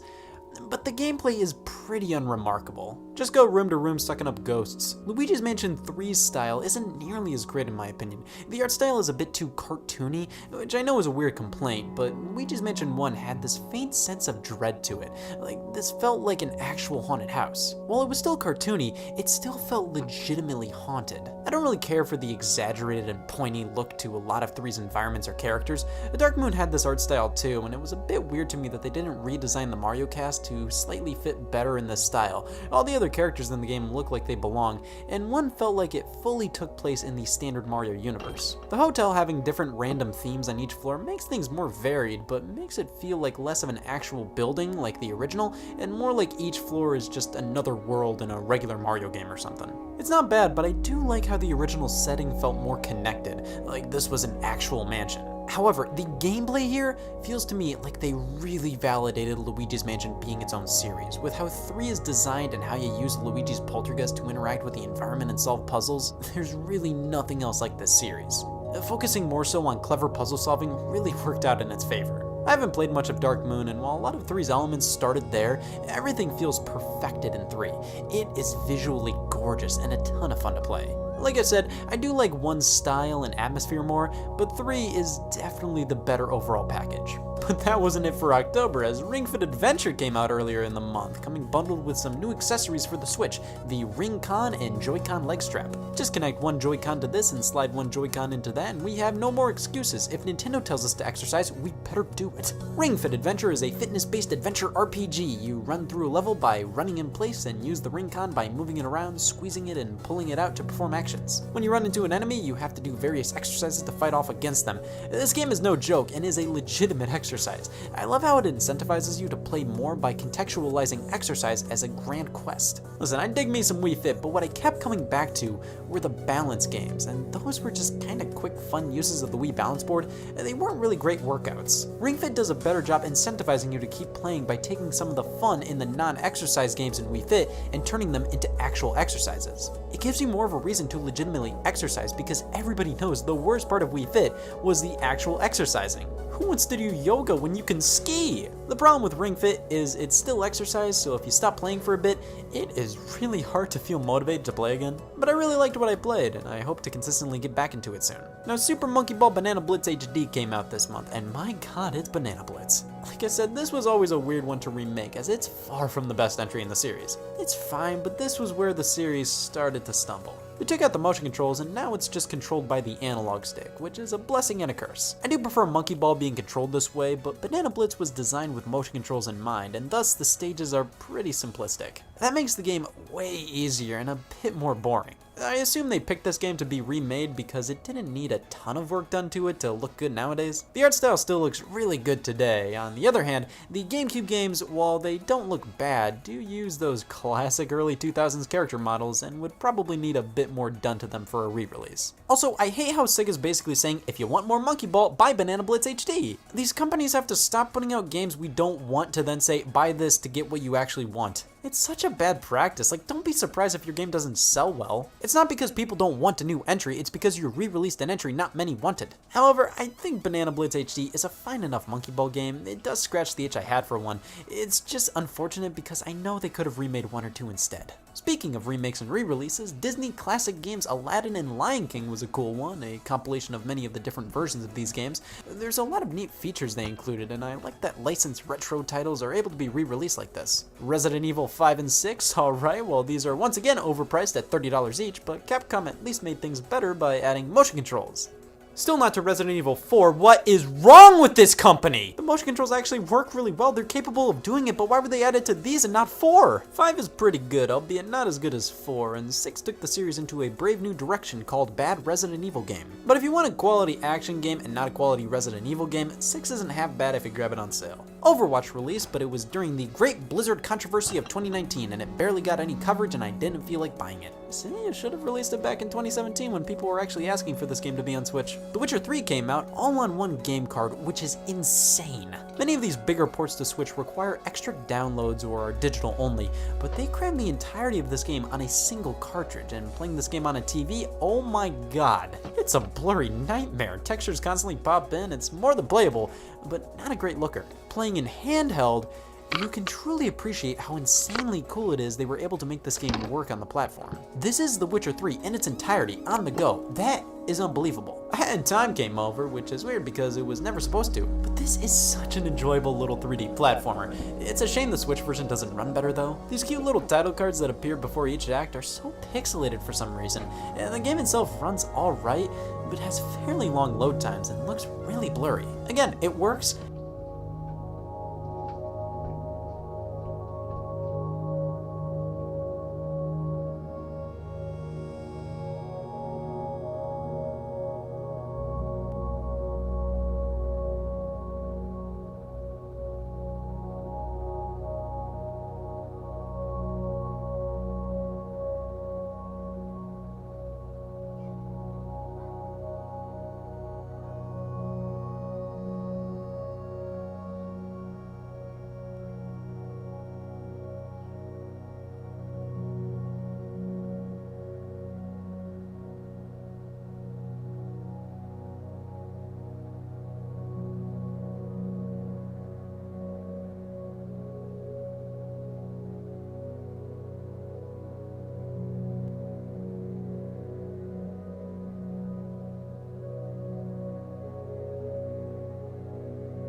It's just unfortunate this version isn't the best I think it could be. Little Town Hero actually released, developed by the Pokemon developer Game Freak, originally just titled Town when it was revealed back in September of 2018. That was developer Game Freak, originally just titled Town when it was revealed back in September of 2018. I was always a bit interested in this game, just because I thought the style looked really nice. Looking forward to Little Town Hero HD, Yooka-Laylee in the Impossible Lair. I wasn't super into the original Yooka-Laylee. Little Town Hero HD, Yooka-Laylee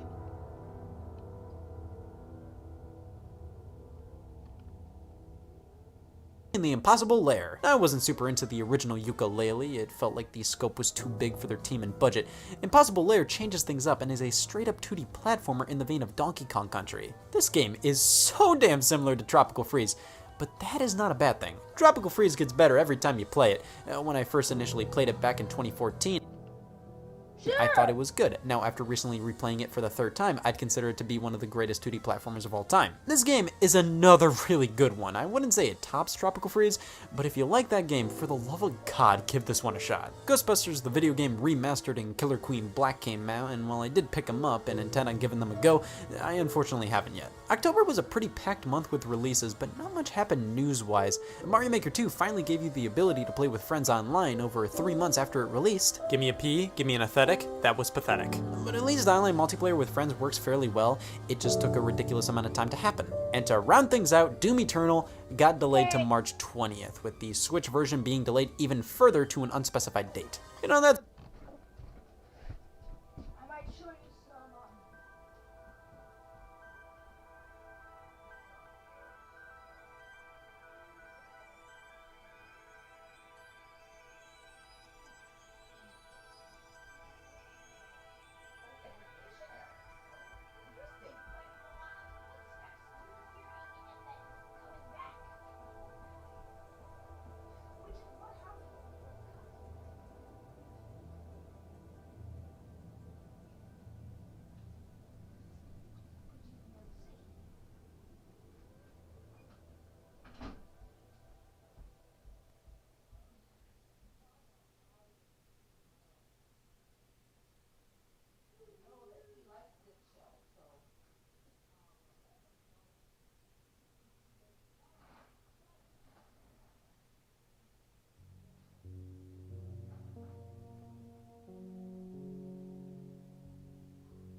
That's fine, but they...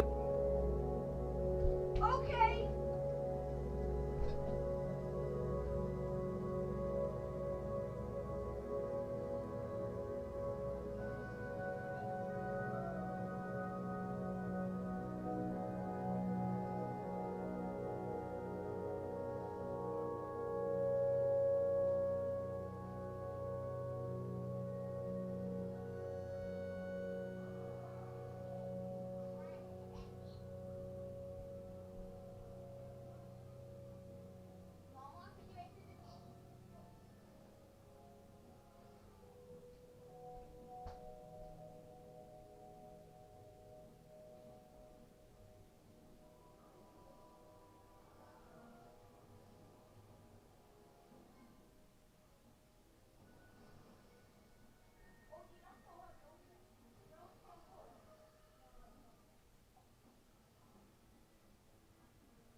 took a ridiculous amount of time to happen. And to round things out, Doom Eternal got delayed to March 20th, with the Switch version being delayed even further to an unspecified date. You know, that's fine, but they were planning to release Doom 64 alongside Doom Eternal in November and push that to March as well.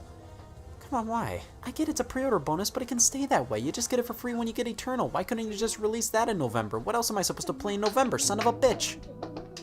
What do you want me to say? I gave Pokemon Shield a try and it just did nothing for me. I assume that it's because I never grew up with Pokemon, and when you don't have a childhood connection to Pokemon, it is a lot harder to start getting into it in your early 20s.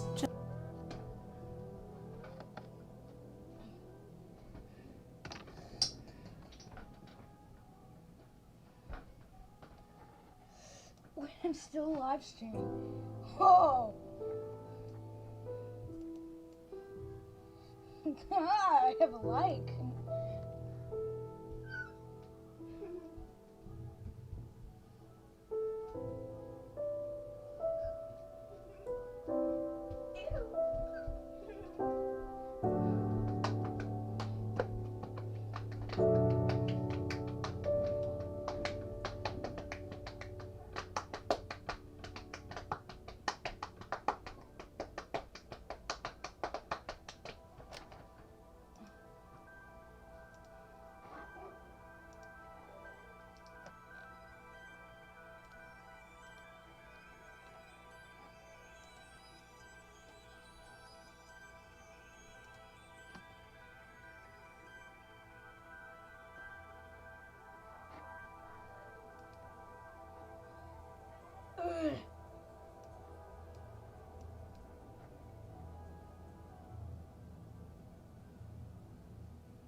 Just nothing was doing it for me. The story was completely nuts.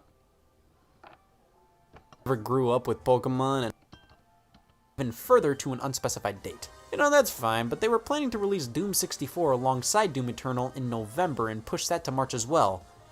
Come on, why? I get it's a pre-order bonus, but it can stay that way. You just get it for free when you get Eternal. Why couldn't you just release that in November? What else am I supposed to play in November, son of a bitch? What do you want me to say? I gave Pokemon Shield a try and it just did nothing for me. I assume that it's because I never grew up with Pokemon, and when you don't have a childhood connection to Pokemon, it is a lot harder to start getting into it in your early 20s. Just nothing was doing it for me. The story was completely nothing. The battles weren't interesting to me. I was just incredibly bored. But people like this game, so I'm not going to say it's bad or anything. I'll just stamp this one with not for me. It's a good thing I bought both versions. When Pokemon bores me to tears, Mario and Sonic at the Olympic Games Tokyo 2020 comes around to save the day. It's just alright. Mario and Sonic titles boiled down to just being simple sports minigame collections with some zany flair thrown into a couple of them, and this one is no exception. This is definitely better than the series offerings on Wii U, but that's not saying much. My problems with the sports minigames is that they're longer than something like a Mario Party minigame, but they're not long enough to have a whole lot of substance to them, so at the end of the day, I'm usually left a bit unsatisfied with these games. But I mean, once here is quality enough. They have these retro minigames which are cute, but to me feel like a way to pad out the game with simpler cost-effective content. I mean, instead of more dream events where they do crazy Mario and Sonic themed stuff, they focus more so on the retro events. But overall, if this kind of game sounds like it appeals to enough to have a whole lot of substance to them. Like this game, harder to start getting into it in your early 20s, and it just didn't. That way, you just get it for free when you get Eternal. Why couldn't you just release that in November? What else am I supposed to play in November, son of a bitch? What do you want me to say? I gave Pokemon Shield a try and it just did nothing for me. I assume that it's because I never grew up with Pokemon, and when you don't have a childhood connection to Pokemon, it is a lot harder to start getting into it in your early 20s. Just nothing was doing it for me. The story was completely nothing. The battles weren't interesting to me. I was just incredibly bored. But people like this game, so I'm not going to say it's bad or anything. I'll just stamp this one with not for me. It's a good thing I bought both versions. When Pokemon bores me to tears, Mario and Sonic at the Olympic Games Tokyo 2020 comes around to save the day. It's just alright. Mario and Sonic titles boiled down to just being simple sports minigame collections with some zany flair thrown into a couple of them, and this one is no exception. This is definitely better than the series offerings on Wii U, but that's not saying much. My problems with the sports minigames is that they're longer than something like a Mario Party minigame, but they're not long enough to have a whole lot of substance to them, so at the end of the day, I'm usually left a bit unsatisfied with these games. But I mean, what's here is quality enough. They have these retro minigames which are cute, but to me feel like a way to pad out the game with simpler, cost-effective content. I mean, instead of more dream events where they do crazy Mario and Sonic themed stuff, they focus more so on the retro events. But overall, if this kind of game sounds like it appeals to you, it probably does. Layton's Mystery Journey, an enhanced version of the 3DS title released.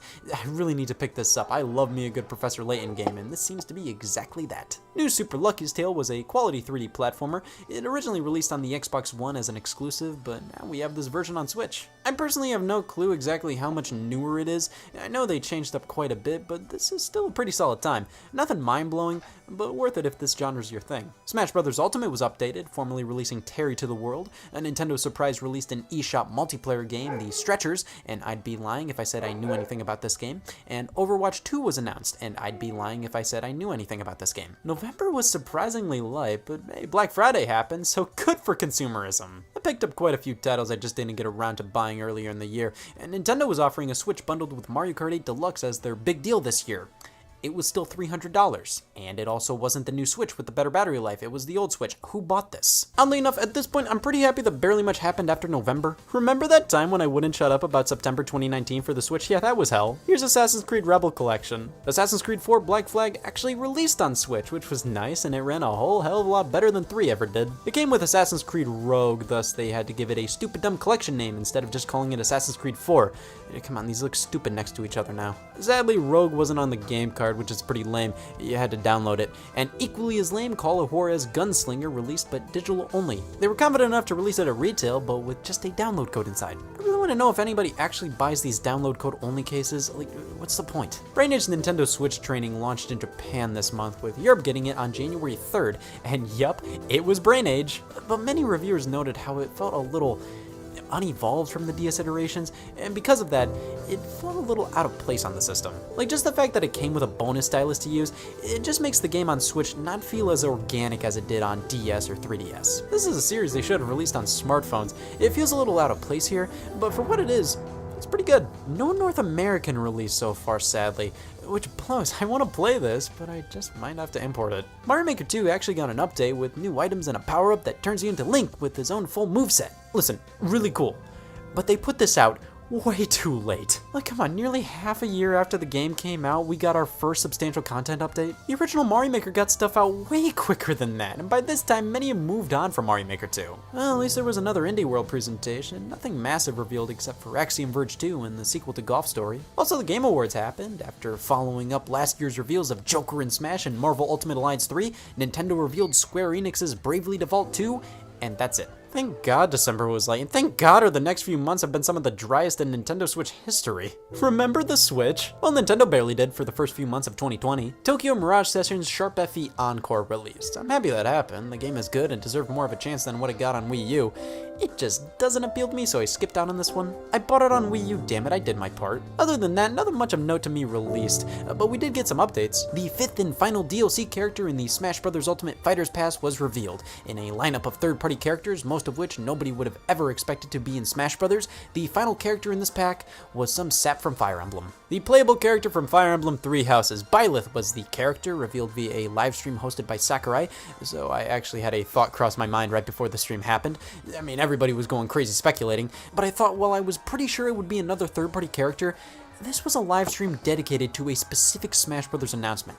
And what characters get announced a lot during Smash Bros. Dedicated live streams? Fire Emblem characters! I mean, I don't care. There are characters I want in the game, but the roster is so huge at this point, they can add whoever they want in my opinion. Also, side note, this is just a random thought I've had lately. As much as new characters getting announced for Smash Bros. Is such a big event in gaming that I love, I almost would prefer if they focused on adding stuff via DLC that Ultimate's lacking in, like more single-player modes. Mainly because the one thing the game is for sure not lacking in is the character roster. Anyways, yeah, sure, go ahead, add this character, but I sure do not care. I mean, the fact that this is the 8th Fire Emblem character is one thing, but they couldn't have picked a more uniquely designed Three Houses character. Byleth just looks like a slightly tweaked Martha and Lucina to me. Now the character itself plays differently enough. I don't personally like playing as them, but I can at least appreciate how different they play compared to the rest of the Fire Emblem cast. But still, this wasn't my first pick for a Smash Bros. Character. This wasn't my pick in general, but oh well. Many people were pretty upset. You have the people who whined non-stop about it, and then the people who were annoyingly rubbing it in others' faces that they wanted Byleth. Both needed to calm down. But of course, with me being critical, I will definitely be associated with the whiners, so might as well let this one out. I keep seeing people say how Three Houses is huge now, so Nintendo's capitalizing on its success with a Three Houses character in Smash Bros. Listen, over 2 million copies, that ain't small. That's great to see for a series like this. But I wouldn't consider that huge. Like, Splatoon 2 is the second entry in a 5-year-old franchise, and it sold nearly 10 million copies. Why haven't we gotten another Splatoon character as DLC? Kirby Star Allies sold over 2 million copies, god. I don't know, I don't mind this character, but they definitely did not excite me at all, and a lot of the reasonings people gave for why they were included, A Pokemon Direct was held, announcing a remake of the first Mystery Dungeon game, with a demo releasing right then and there. After that Byleth talk, I am scared shitless to say my opinion on this. I didn't like it, but the art style was cute. For the love of God, move on. Pokemon Sword and Shield DLC was announced. I mean, it looks decent enough. It's effectively replacing that third version we'd get with titles, which I think is a good step in the right direction. It's just a little iffy considering one of the complaints many had with Sword and Shield was a lack of content, and to see this getting announced so quickly after release, I don't know, man. Thank God we're here! And thank God Nintendo forgot February existed, so not much happened this month either. We got some game releases like Mega Man Zero ZX Legacy Collection, Devil May Cry 3, which actually had some additions to it unlike the first two games, but I bought Sega Ages Sonic 2. I could already play Sonic 2 via the Sega Genesis Classics Collection for Switch, but I'm an idiot. You saw I spent a good chunk of my life whining about DLC for Smash Brothers. I had to pick this one up. This is actually a pretty solid version of Sonic 2. It has Knuckles playable and the emulation is great, but my God, Sega, why don't you just release the mobile phone version on consoles? It's the best version. Also, why doesn't Sega re-release more stuff in general on Switch? Like, they are, but it's the non-essentials. Like, they ported Sonic and Sonic 2 when the Switch already had these games in this giant collection. We got Sega Ages Puyo Puyo 2 when there's already an abundance of Puyo Puyo on the system. Start releasing Sega Saturn or Dreamcast games, or even Xbox 360 stuff. I would kill for Sonic Generations. Speaking of re-releases, Platinum Games launched a Kickstarter to bring Wonderful 101 to Switch, PC, and PS4. I liked Wonderful 101 on Wii U. It definitely deserves a second chance, but this entire Kickstarter kind of gave me weird vibes. Nintendo offered to publish Wonderful 101 themselves, but wouldn't allow Platinum to release it on PC or PS4. Which makes sense. But no, they went to Kickstarter when they didn't need to, and Nintendo was willing to fund the port. And all of these ports seem to be pretty much done considering they're releasing in May 2020. To me, this Kickstarter seemed completely unnecessary. But hey, I guess it's pretty much a form of pre-ordering, and it got them some pretty decent publicity, so whatever. Finally, Nintendo held an Animal Crossing Direct covering New Horizons, and yep, it looks really good. But other than that, there wasn't much happening in the first few months of the year. Normally this wouldn't be much of a problem, but nothing much at all happened in the gaming industry as a whole, and Nintendo's 2020 lineup is completely up in the air right now. Other than Animal Crossing, Mystery Dungeon, Xenoblade, and Bravely Default, what's there to look forward to? So that was the Switch's third year on the market. I really enjoyed taking a look back at the year because it reminded me that Yoshi's Crafted World came out. Overall, it was pretty good. Definitely a lot more original first-party titles than in 2018. That year was a little too port-heavy for my tastes, although I would like to see more original titles overall on the system. When one of the most noteworthy titles in February is a PS2 game from 2005, I don't know. That's not to say Devil May Cry 3 isn't a good game, but it's an old game. It's just not exciting to me. I love that the Switch gets these legacy titles, but it feels like that's all it gets most of the time. Now, while 2018 was definitely worse off for titles, I still felt more of a passion for their releases. I had a lot to say about Tropical Freeze or Captain Toad on Switch, and while 2019 was undoubtedly better, I didn't feel that as much. And if I had to guess why, it's probably because we are legitimately very far into the system's life. I'm just not as excited about the system anymore. It's not that I don't like the system, far from it. It's just that it's not the shiny new gadget it used to be. And most of my problems with the Switch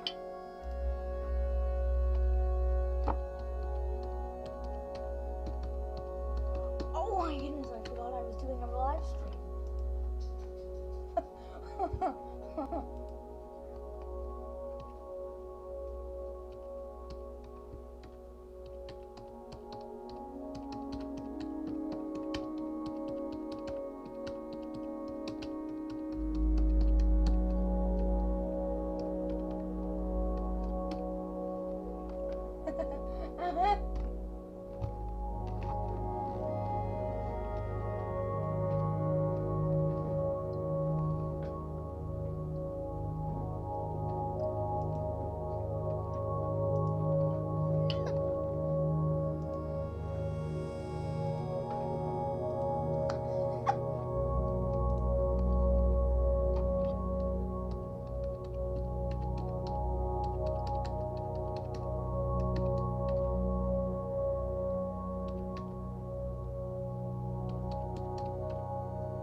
Not allowed to hurt Grandma. You are not allowed to hurt Grandma.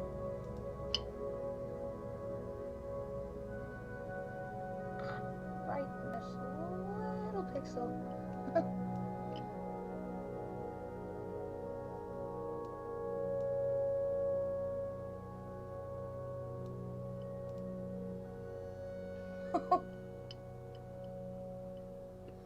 Ding!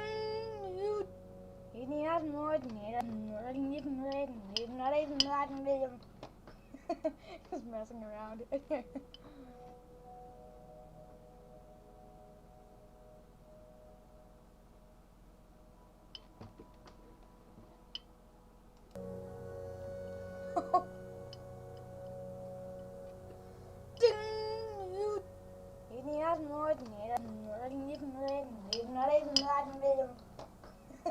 Just messing around.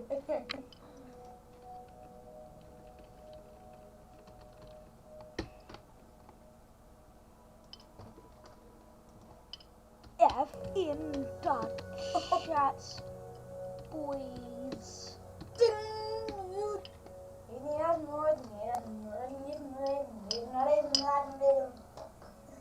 Just messing around.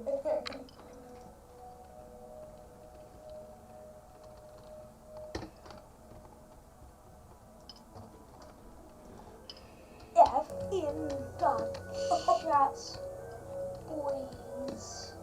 Ding!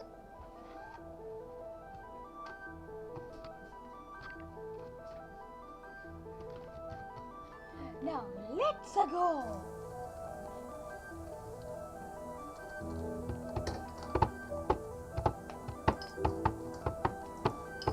F in dot chats, boys. Ding!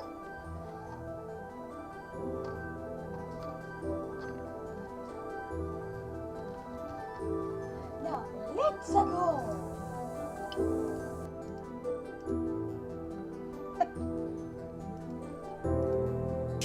Have been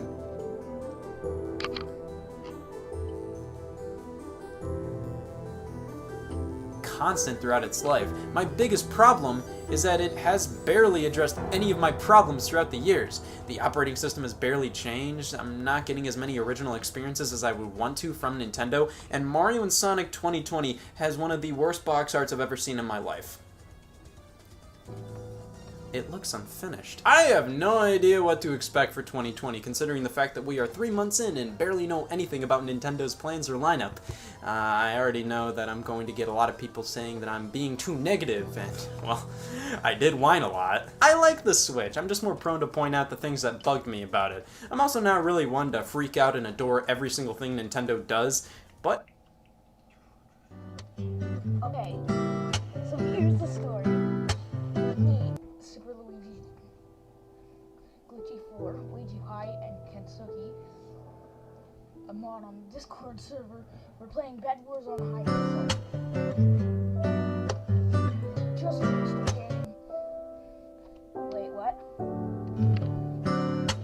just finished the game, which we've lost, bro, and we're about to leave, but ... Ouija Pie was bored. Plus, he owns the YouTube rank on Hypixel, which means that people will see him with the tag. If you want to play Bed Wars on Hypixel while having the YouTuber role, you really should hide it because people will try to focus your hopes of being in the video.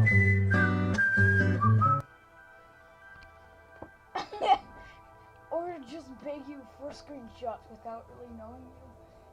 They want the clout! They want the clout! They want the clout!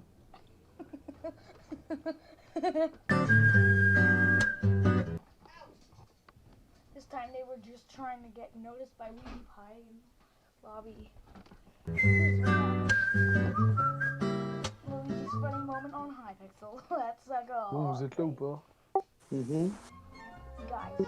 Bon, vous êtes là ou pas? Vas-y, go faire un double. Go faire un double.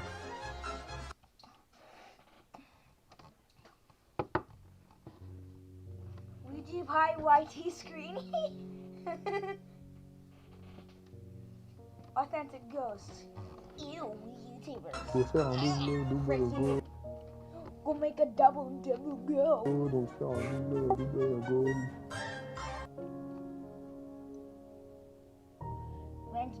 Wait. Go faire un double, go. Donc... Ranked Bed Wars 1 out of 4.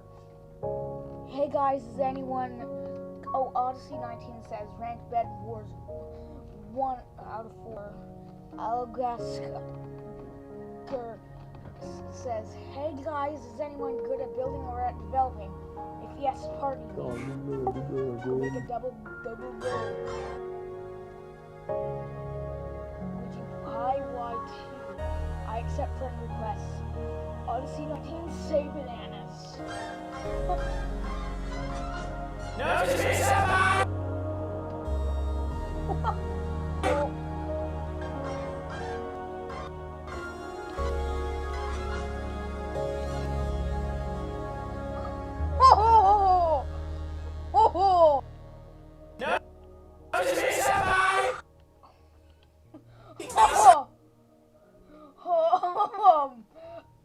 Oh, pizza. Oh, found epic TNT chest piece.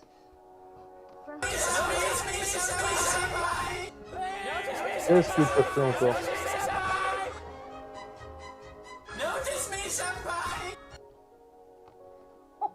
Oh, what did he do this time? That son of a bit. That son of a Qu'est-ce qu'il a fait bitch. encore? Son of a bit. No. Instead of B-I-T-C-H.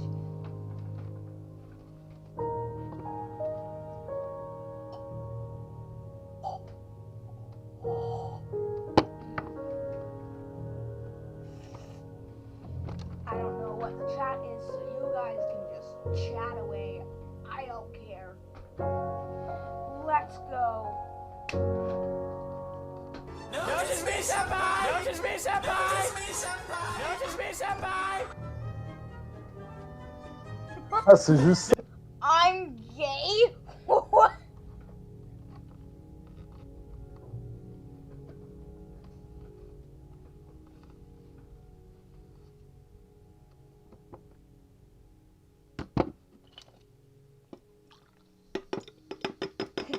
God.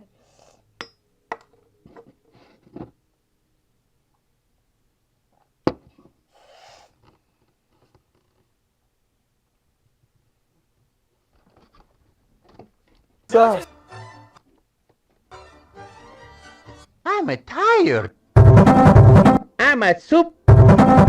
I'm gay! I'm a soup. I'm gay!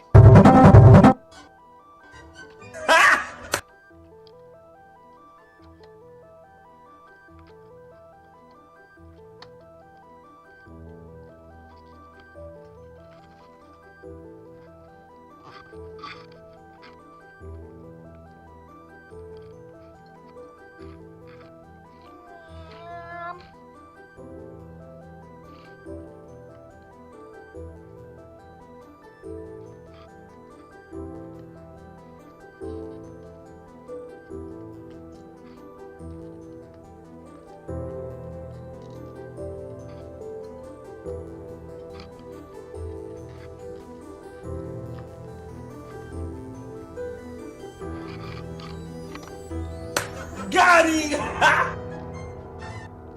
Please, if you are on Hypixel, don't go focus YouTubers when they're playing. They don't always record. Ouija Pie didn't.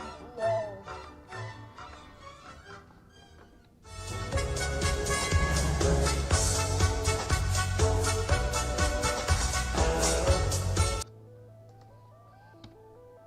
SWG4.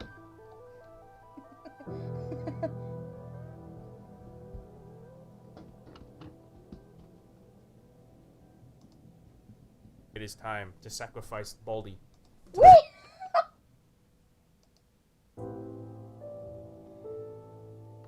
3,826,412 subs. Oh, okay, well, it looks like we're gonna have to sacrifice ourselves now, you do it! To the gods, oh, okay. It is time to sacrifice Baldy. To the gods, oh, okay, well, it looks like we're gonna have to sacrifice ourselves now, you do it, sacrifice!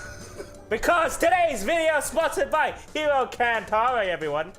Hero Kantara is a webcomic crossover RPG of Tower of God, God of High School, and hardcore leveling warrior. This game's got really high quality 2D art and characters inspired by popular webcomics, an amazing soundtrack, as well as webcomics accompanying standalone stories of individual superheroes. And right now, they're doing a special collab with the popular webcomic Noblesse. Ooh, I actually like that manga. The new update brings 10 popular characters from the Noblesse universe, such as Razel, Sierra, Frankenstein.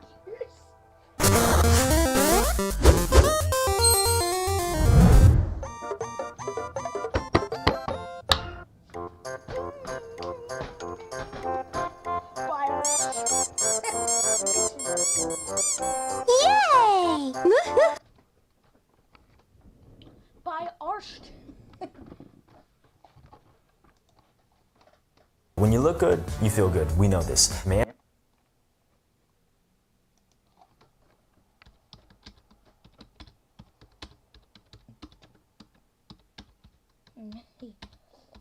Use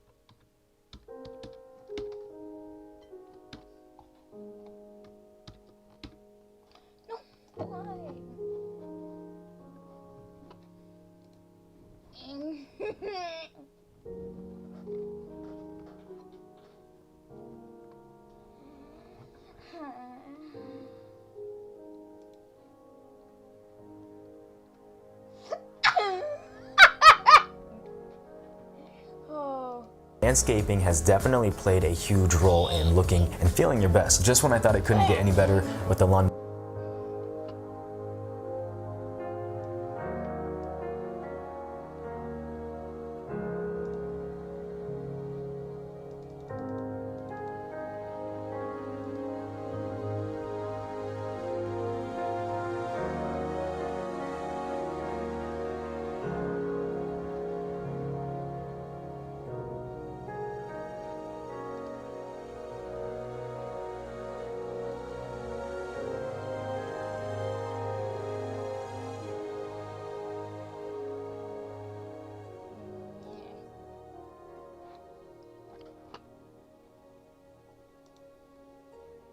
So let's see what this is. What are we gonna do?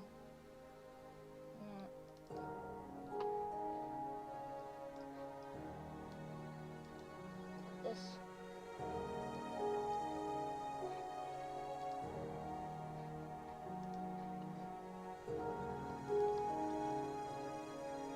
Oh no way!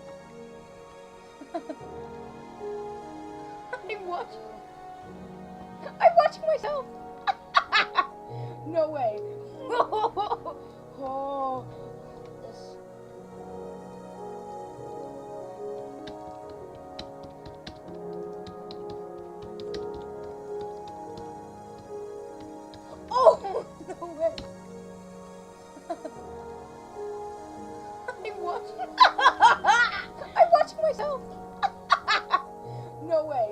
Oh,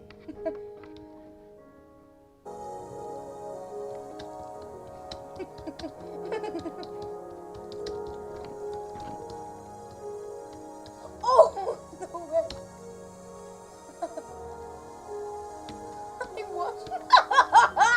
I'm watching myself. No way. Oh,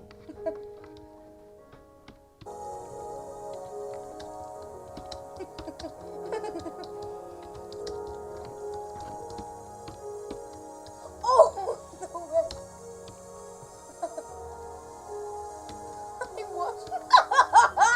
I'm watching myself. No way.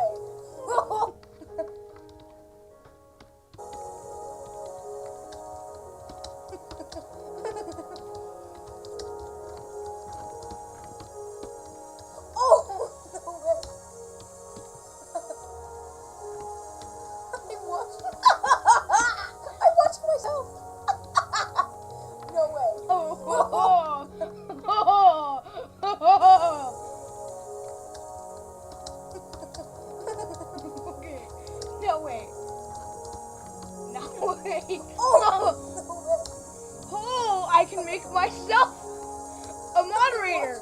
Yay! Yay! Yay! Yay! Okay.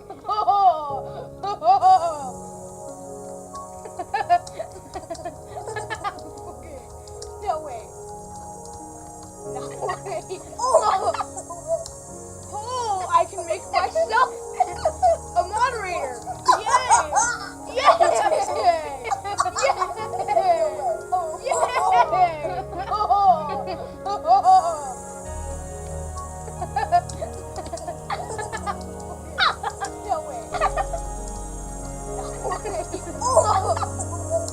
Oh, I can make myself a moderator.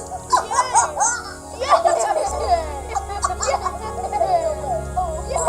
Oh no!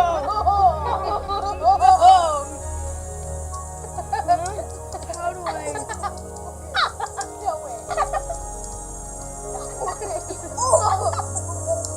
Oh, I can make myself a moderator. Yay! Oh no!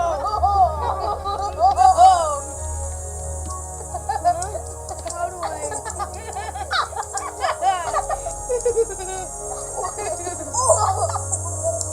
Oh, I can make myself a moderator. Yay! Okay. Oh no! Oh no! Actually, I'm gonna mute this.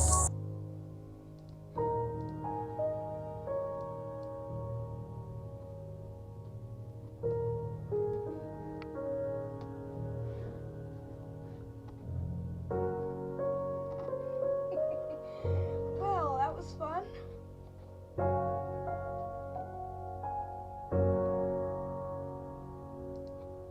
You're gonna like this.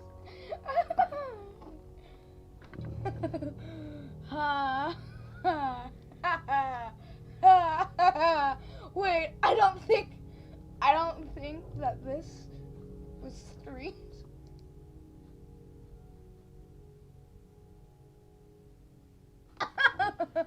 Oh.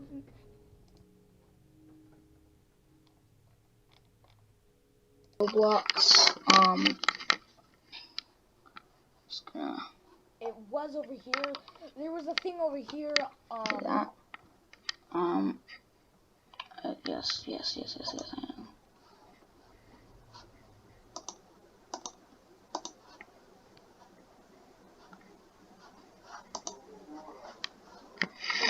That right there shows that I'm recording.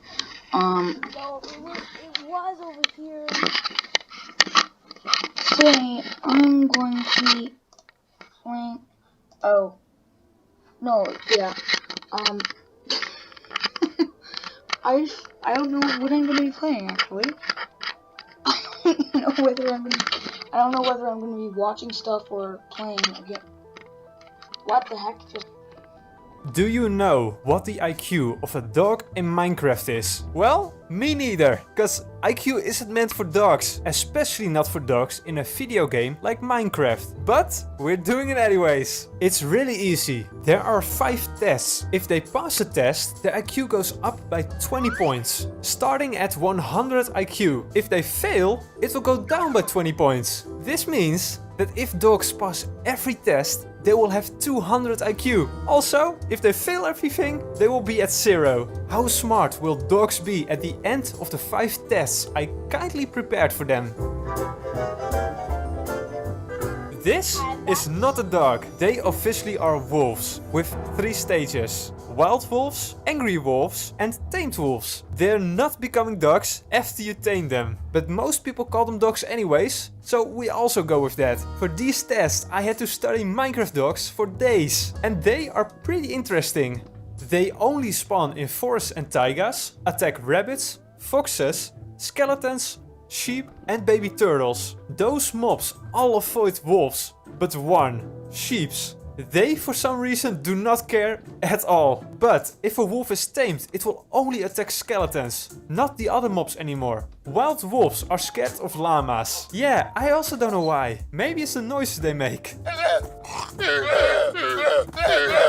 Okay, it's definitely the sounds. It is so annoying. If you're 10 blocks away of your dog, that's when they want to follow you. If you're more than 12 blocks away, they will teleport to you. Unless they attack something, cause then they have to finish the job first. A dog does not teleport if you're not touching the ground. So when you're flying or in a boat, be careful of 2-block gaps. Cause if your dog is here and a skeleton is on the other side, they will jump. No jokes. They think they can hit a skeleton, which they definitely can't. It just causes them in most situations to kill themselves. Just be careful.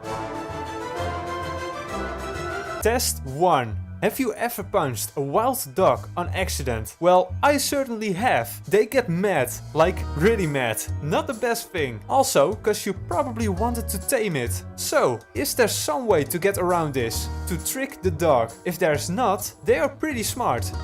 Okay, test 1. I've built a little test room with a dog down there. I'm so sorry. I'm so sorry. Sorry, doggy. It's for science. You know science? It's for science. No, don't hurt yourself already. Okay, what is in chest 1? 10 steak. We're gonna use this and try to... Wait, where's... Doggy? Doggy? Oh, what is... What are you doing up there? Here, have some steak. Oh, I saw hearts. Okay, nah, he's still angry at me. Let's not do that again. Okay, this one didn't work. So, invisibility potion maybe. If he sees me, I don't know anymore. Doggy. Doggy, doggy, doggy. Oh, no, no, no, no, no, no. He sees me. Okay, he sees me. This doesn't work at all. Okay, the next one. Give him a friend. Just give him a friend. Here, have a friend. Have some steak. You also... Oh. Just look at your friend. Your friend's so cool with me. Don't be angry. Oh, come on. Okay, this one is gonna work. Just sleep next to them and pretend you're one of them. Okay, no, this doesn't work. How about up here? Is you happy now with me? No, they still don't like me. Oh man. Okay, next one. Skeletons. If I give them more enemies, they won't focus me. Aha! Big brain. I think it's working. The skeletons are angry with me, but they're getting killed. Aha! Oh no. Man, why are you still angry at me? Look at your friend, he's happy. He likes me. He doesn't care. So, this didn't work. Yeah, I don't know anymore. You win. But you don't, because I tricked you. Test 2. Have you ever played Pac-Man? Cause we're gonna try to play Pac-Man with them. The dog is obviously gonna be Pac-Man. The thing he needs to collect needs to be small. So we can use baby turtles for that. And I think we can also use baby llamas to act like those spooks. Because dogs want to avoid them. So let's see if this works. This test is gonna be awesome. Just look at this. Just have to make it ready.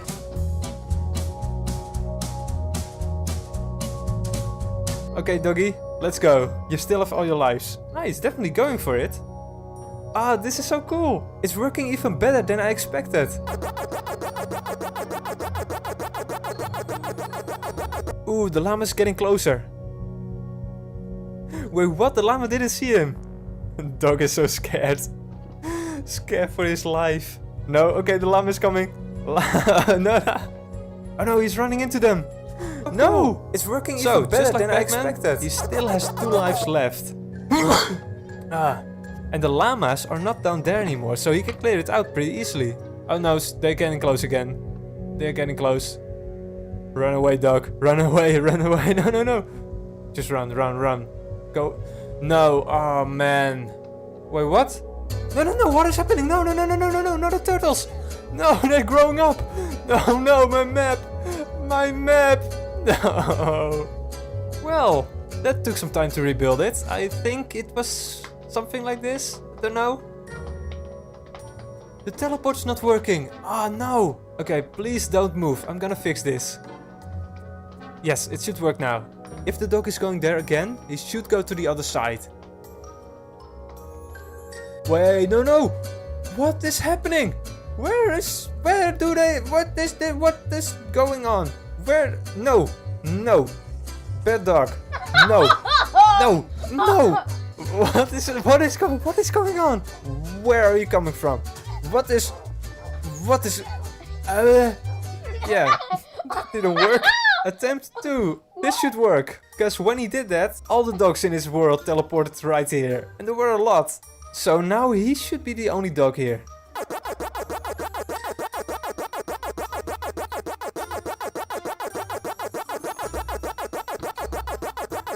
So these llamas don't really move like those ghosts in Pac-Man. But they don't have to, because their advantage is being able to shoot them from across the map. Oh, that's pretty smart. He waited until the llama on the top left was gone. Huge brain. That dog is smart.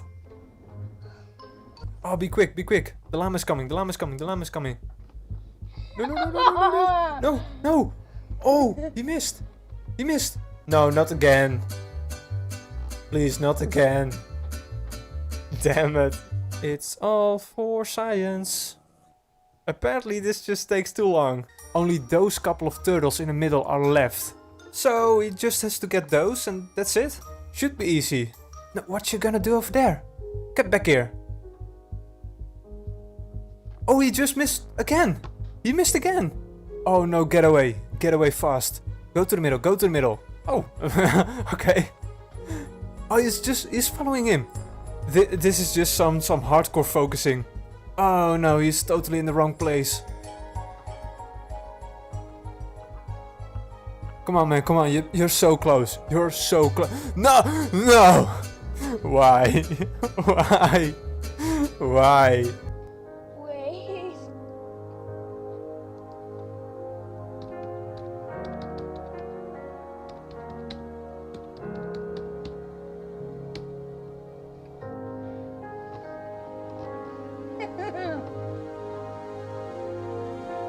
Close. You're so close. No, no. Why? Why? Why? Wait. Okay, got it.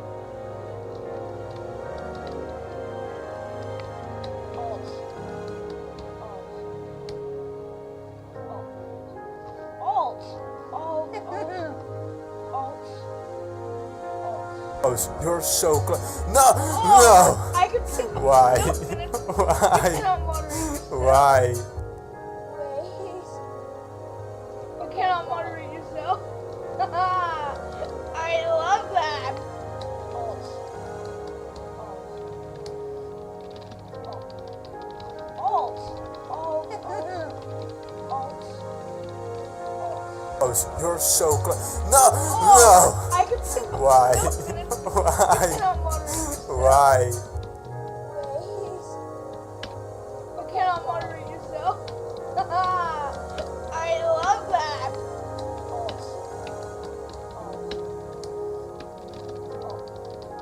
Alt. Alt. Alt.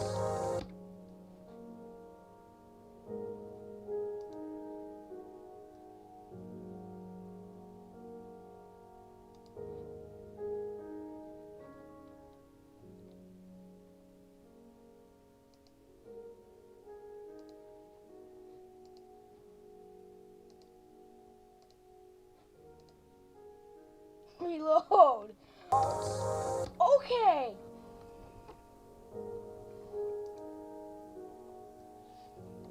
That was a little bit off.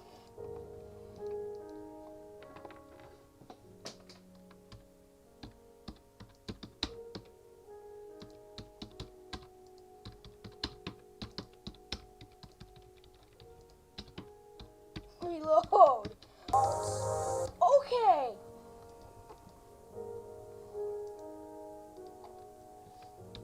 That was a little bit off.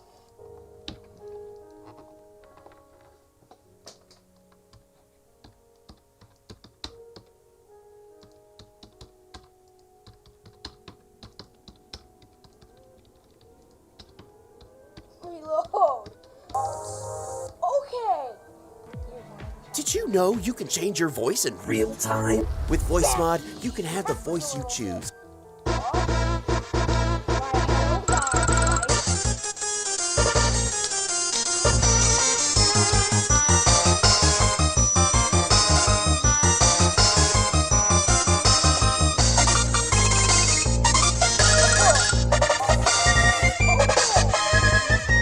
Did you know you can change your voice in real time? With Voice Mod, you can have the voice you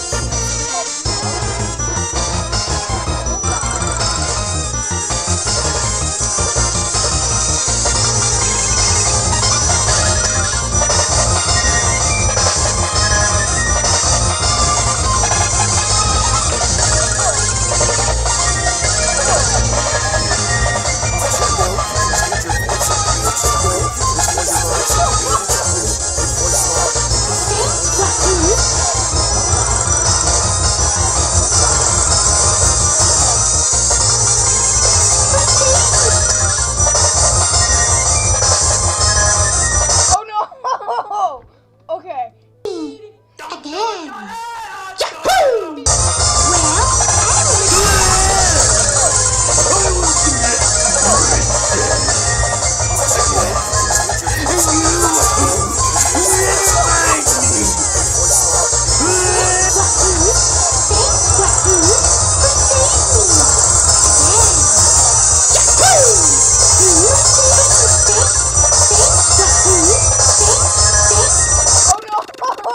Thanks, Wahoo, for saving.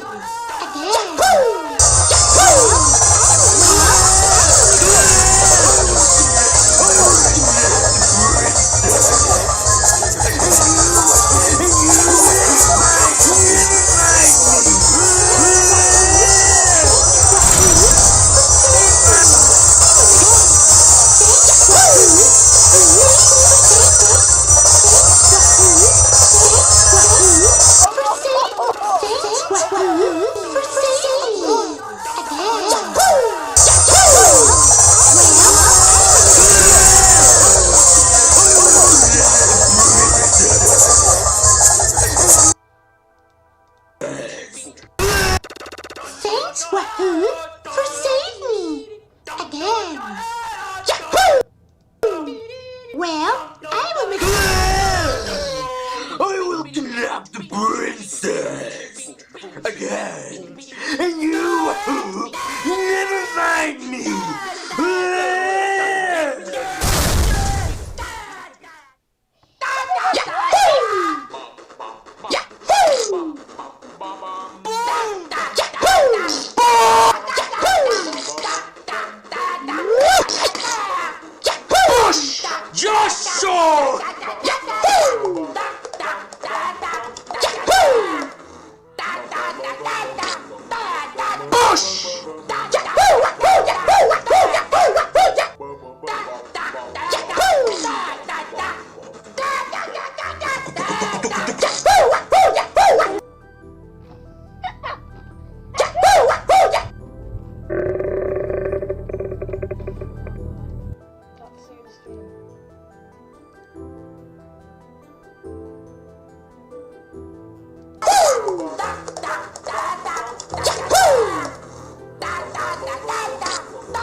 Good morning. You don't remember me? Well, my name is Beethoven Cooper Beck. And now I will play you my new piano.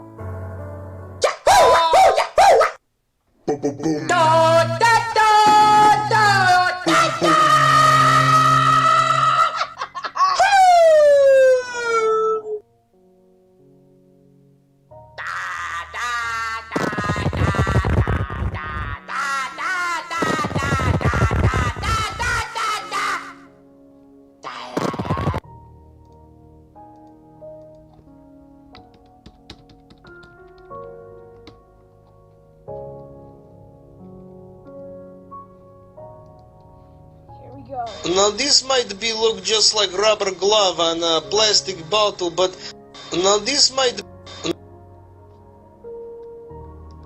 Get ready.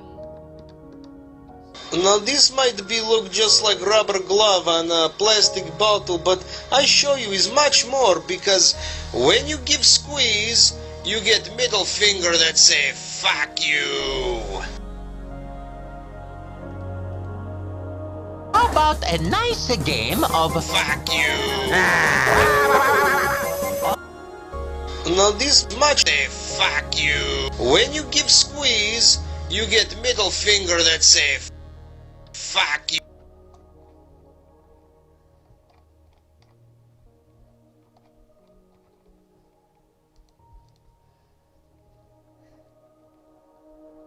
Say fuck you.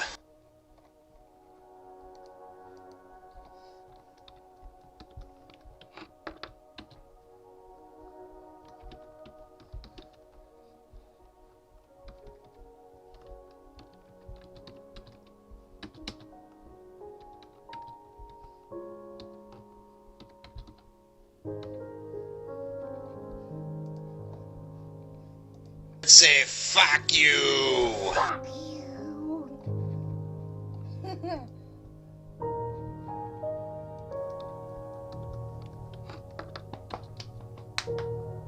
How about a nice game of fuck you? Oh no.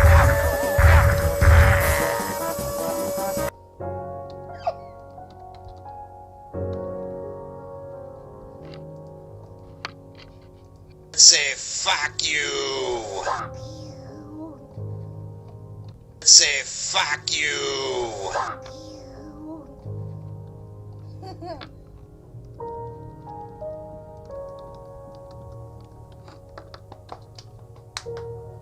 How about a nice game of fuck you? Oh no.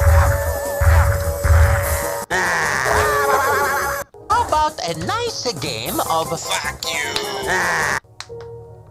How about a nice game of fuck you? How about a nice game of fuck you? How about a nice game of fuck you? How about a nice game of fuck you? How about a nice game of fuck you? Oh no.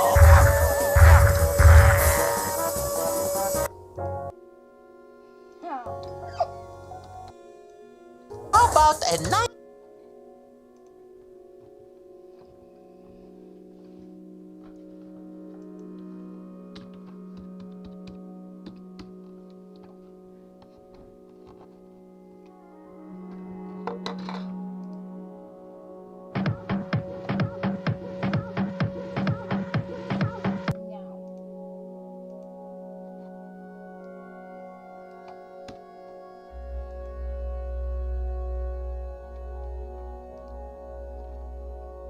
Fuck you, Lily Allen. I don't know why. I love you guys. Just let me know. Look inside your tiny mind, then look a bit harder. Cause we're so uninspired, so sick and tired of all the hatred you harbor. So you say It's not okay to be gay. Well, I think you're just evil. You're just some racist.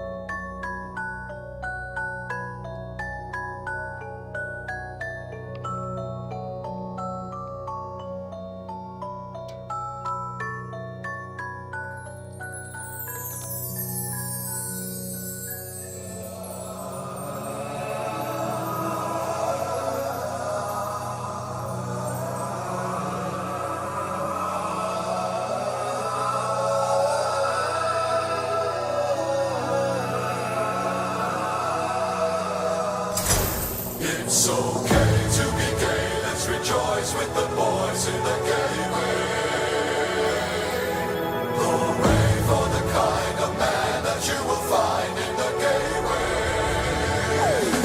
It's okay to be gay, let's rejoice with the boys in the gay way. Hooray for the kind of man that you will find in the gay way.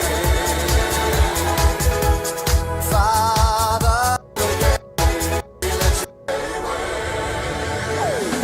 it's okay to be gay, let's rejoice with the boys in. That's one of the things in the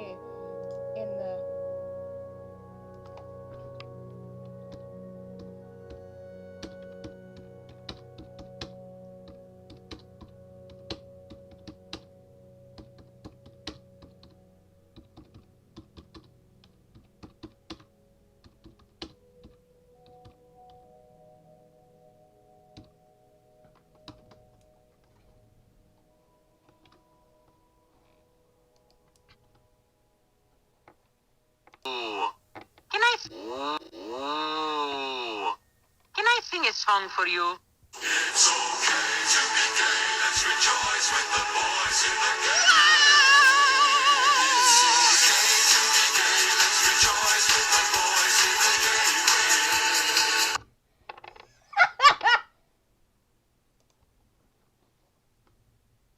So long, Bowser.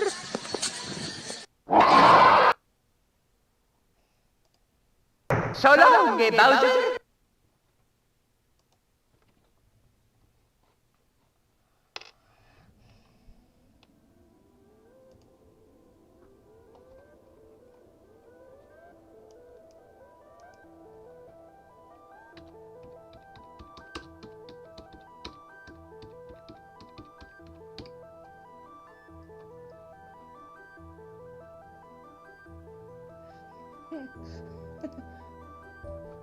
Objects that I've shoved up my arse.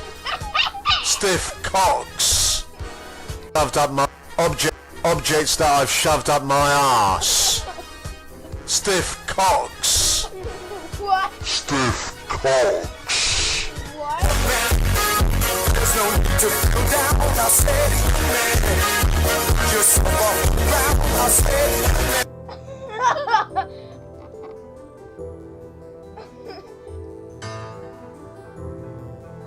If you're gay, then you're straight. You don't pretend that you're gay. You're gay. What?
So I cry sometimes when I'm lying in bed just to get it all out what's in my head. And I feel it a little peculiar.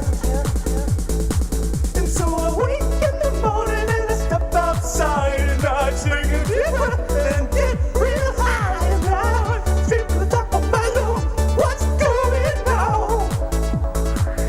And I say, hey, yeah, yeah, yeah, hey, yeah, yeah. I say, hey, what's going on? And I say, hey, yeah, yeah, yeah, yeah, hey, yeah, yeah. I say, hey, what's going on? And he tries. Oh my God, do I try? I try all the time in this institution. And he prays. Oh my God, do I pray? I pray every single day. For a wonderful show. And I say, hey, yeah, yeah, yeah, hey, yeah, yeah. I say, what's going on? And I say, don't, yeah, just keep it inside. Learn how to hide your feelings.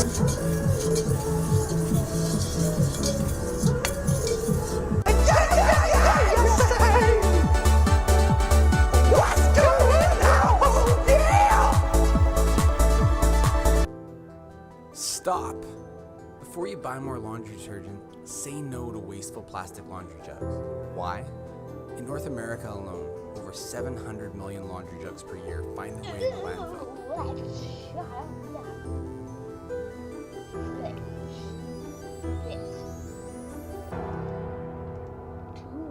Hello my friends and welcome back to another Super Mario Maker 2 video. I'm very excited because in today's video we're going to be taking a look at several glitched levels. All of these glitched levels were made by Frankie.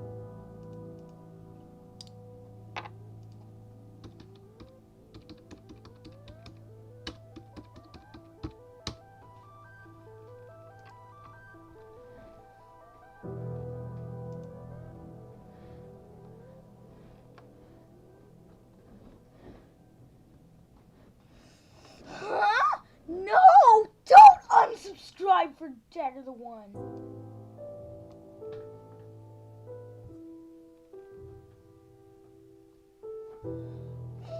No.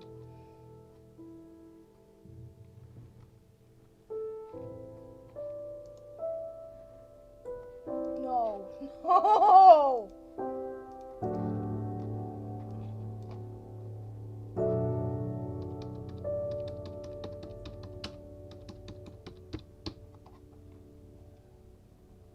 Why does it say unsubscribe from the one?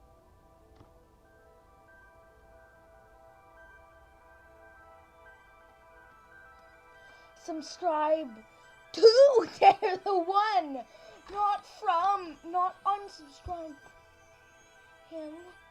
Fuck that. Oh.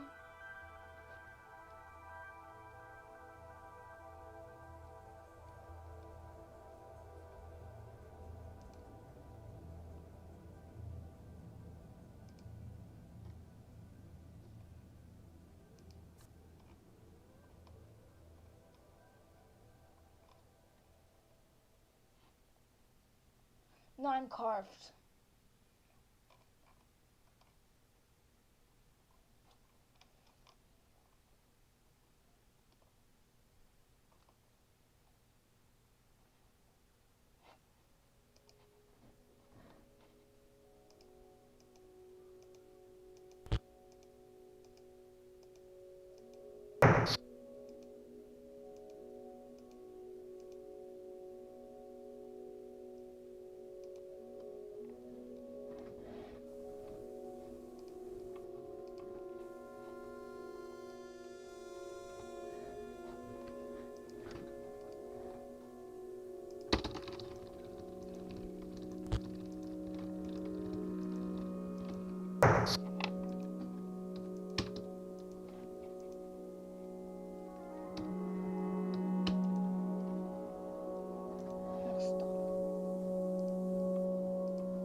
What's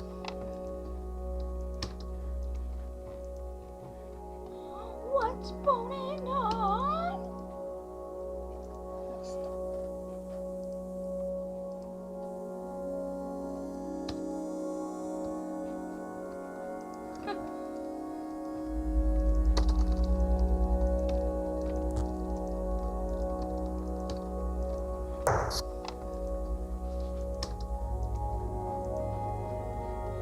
What's going on? I don't know what that was.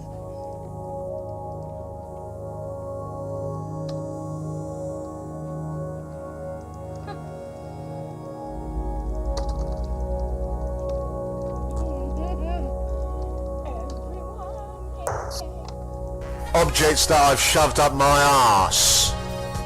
Stiff cocks. Stiff cocks. Objects that I've shoved. Objects that I've shoved.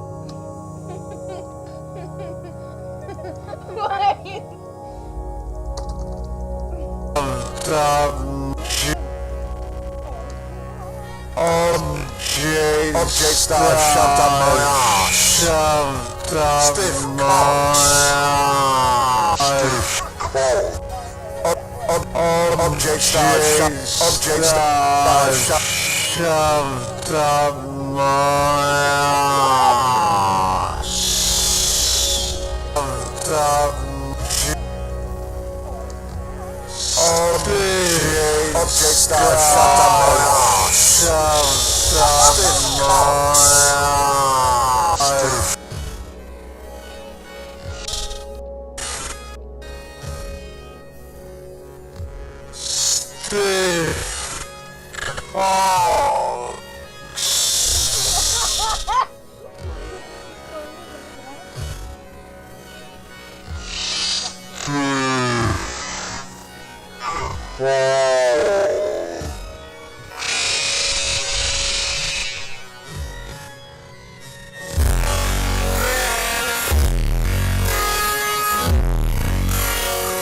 There's no need to go down, I said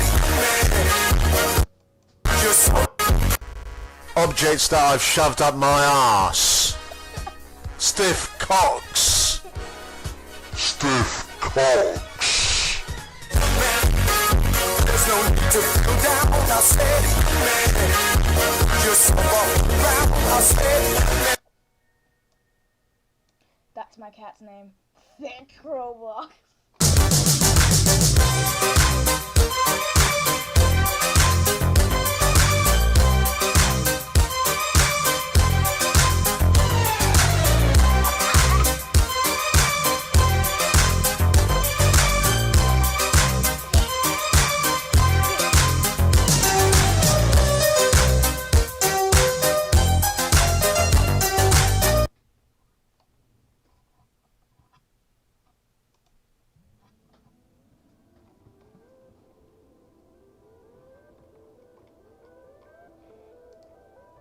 Objects that I've shoved up my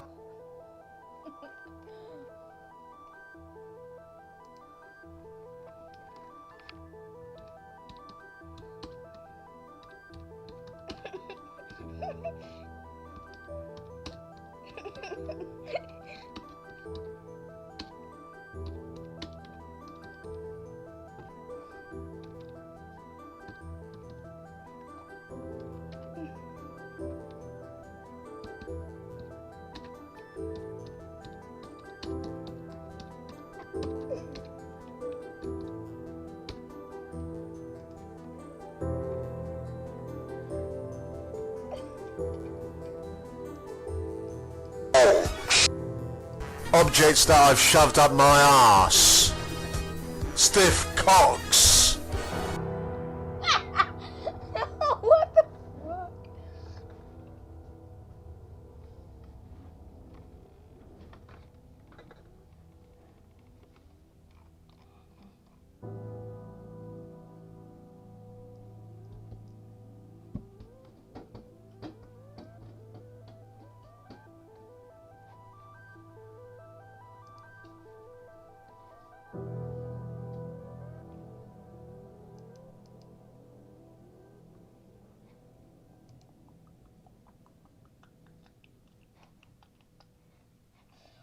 Wait.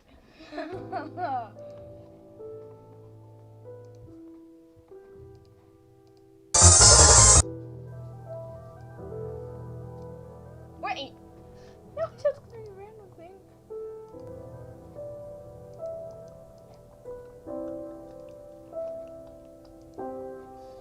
Wait.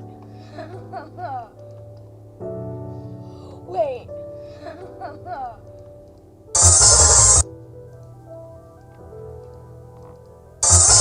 Stiff cocks. There's no need to go down, I said it, man. Just Wait. Wait. Stiff cocks. Stiff cocks. there's no need to go down, I said it, man. Just come on round, I said it, man. Wait. Wait. Stiff cocks.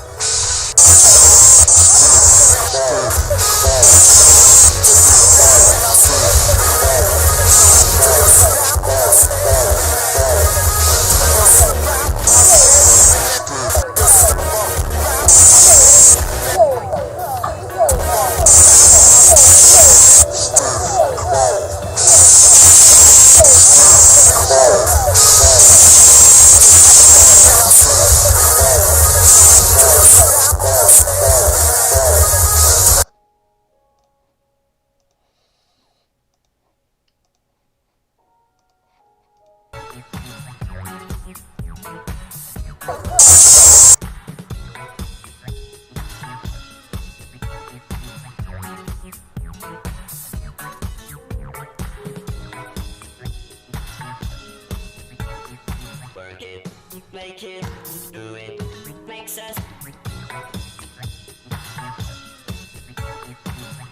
harder, better, faster, stronger. More than power, power, never. Ever after work is over, excess.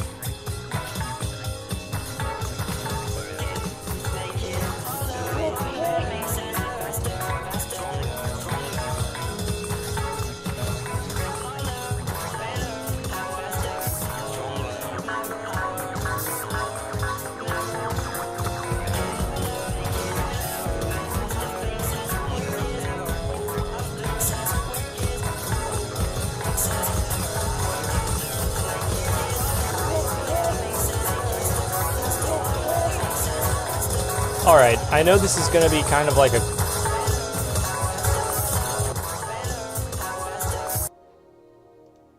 cold opening, but alright, I know this is gonna, alright, I know this is gonna be kind of like a cold opening, but in my last video, I reached S+ in competitive. And while I was doing that, I came across this level called the 10 Trials, Trials 1 through 3. Today I got curious and I wanted to see the other trials, so I came back to this level in my played courses history, and I decided to view the comments.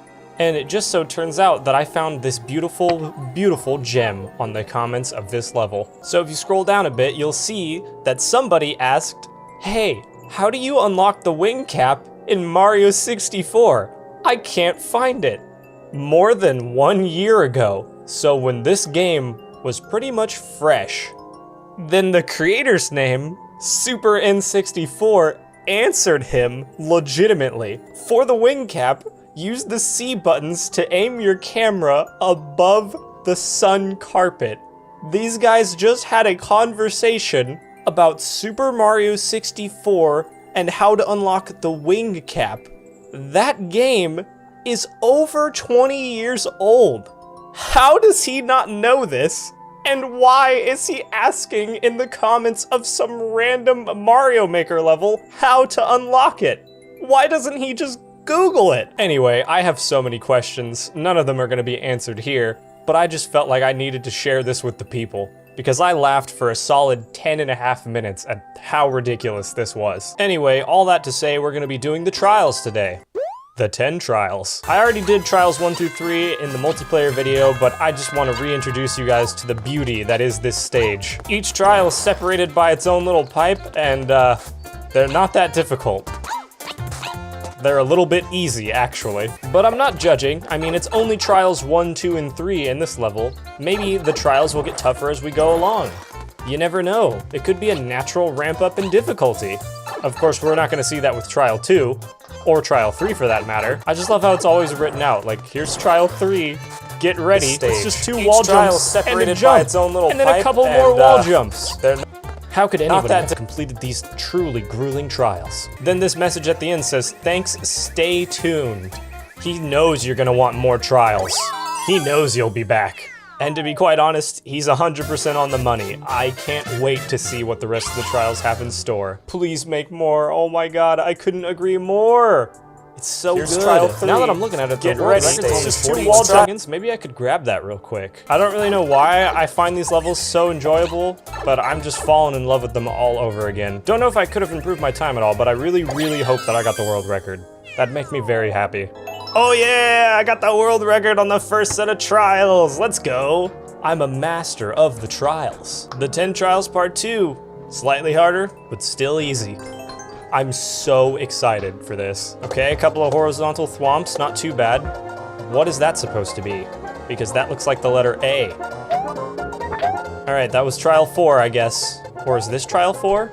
I'm not quite sure. Trial 4, okay, that was just the intro. All right, that's just to prep you for what's coming. Gotcha. Trial 4 cleared, bring on trial 5. I'm more than ready. I love how many pipes he uses. There's just so many pipes. You go into pipes, you come out of pipes like nobody's business. Okay, there we go. It was hard to tell what I was supposed to do because bonsai bills weren't in the intro. He really threw a curveball my way right there. All right, trial 6, the final trial for this stage. And it looks like we got some on-off switch shenanigans. Okay, that was literally the hardest thing I've done in a hot minute. I'm happy that I was able to survive. Thank you, and stay tuned. There it is. There's the stay tuned. I love it. He knows I want more. These are legitimately so fun to me. I don't know why. Oh, okay, Jeremy YT. What I must assume is Jeremy YouTube. He says it's simple for me. Well, we're not all gods like you, Jeremy, now are we? I think I'm gonna have to play the rest of this man's levels. I mean, how could I ignore Run for Your Life? Okay, that was literally the hardest thing I've done in Discord. Before any of that though, we have the 10 trials, trials 7 through 9. 3 more trials, bring it on. Okay, trial 7. He didn't say trial, but the number 7 is there, so I'm assuming this is trial 7. A couple of P-switch jumps. Okay, Jeremy, nothing too crazy, should be able to handle it. We are an S+ gamer after all. Okay, it looks like trial 8 demands a jump on the P-switch and then a spin jump. I can do that, I've done harder than the rest of this man's levels. I mean, how could I ignore Run for Your Life? Okay, that was literally the hardest thing. Almost didn't see that one coming. That's the first checkpoint that I've gotten. I appreciate him putting a checkpoint into his level. The trials are evolving, man. They're getting better. I just realized that while the P-switch is on, I can get rid of the 9 and make it a 0. I didn't know this was trial. A bit, you'll see that some ramp up in difficulty. Of course, here's more walls messages. Agree, because that looks this trial is ready. Like bond trial that I was able to. He said the rest of this chord. Bring it on. Okay, trial 7. He didn't say trial, but the number 7 is there, so I'm assuming this is trial 7. A couple of P-switch jumps. Nothing too crazy, should be able to handle it. We are an S+. I can do after all. Okay, it looks like trial 8 demands a jump on the P-switch and then a spin jump. I can do that, I've done harder than this before. Let's go. Ooh, 2 thwomp bounces. Almost didn't see that one coming. That's the first checkpoint that I've gotten. I appreciate him putting a checkpoint into his level. The trials are evolving, man. They're getting better. I just realized that while the P-switch is on, I can get rid of the 9 and make it a 0. I didn't know this was trial 0. There we go, I nailed it! I can't wait to see the 10 trial super world that comes out of this. Now that would be an adventure. This is the best way I can describe the trials, man. Perfectly balanced, as all things should be. I've come to the horrifying realization that the 10 trials are not yet complete. There's 1 trial left, and no level. I'm gonna have to wait. I'm gonna have to stay tuned for the rest of this man's levels. I gotta see the 10 trials through to the end though, so It's worth it to follow him. Anyway, I'm gonna play the rest of his levels, and I'm gonna start with jump and jump. Jumping is key. Good to know. Alright, I can't forget to jump on this one. Okay, I gotta jump here. Also wanna jump right here too. Jump and jump, man, it's crucial. Never forget, perfect inputs required. Good thing I'm a gaming legend now, isn't it? Oh god, I messed up an input. It wasn't perfect, but I lived. So I think that this whole level is debunked. I don't mean to nitpick, because these levels are masterfully crafted. But, what part of that level required a perfect input from me? Well, that's just mean. There's something about a level called Run for Your Life, in which it also gives you a timer. It's like, you got 10 seconds, or you're dead, my guy. Oh my god, I really am running for my life. It's a stack of thwomps, and I didn't know I was supposed to spin jump. I got played. Okay, this time I'm armed with new information. I won't make the same mistake.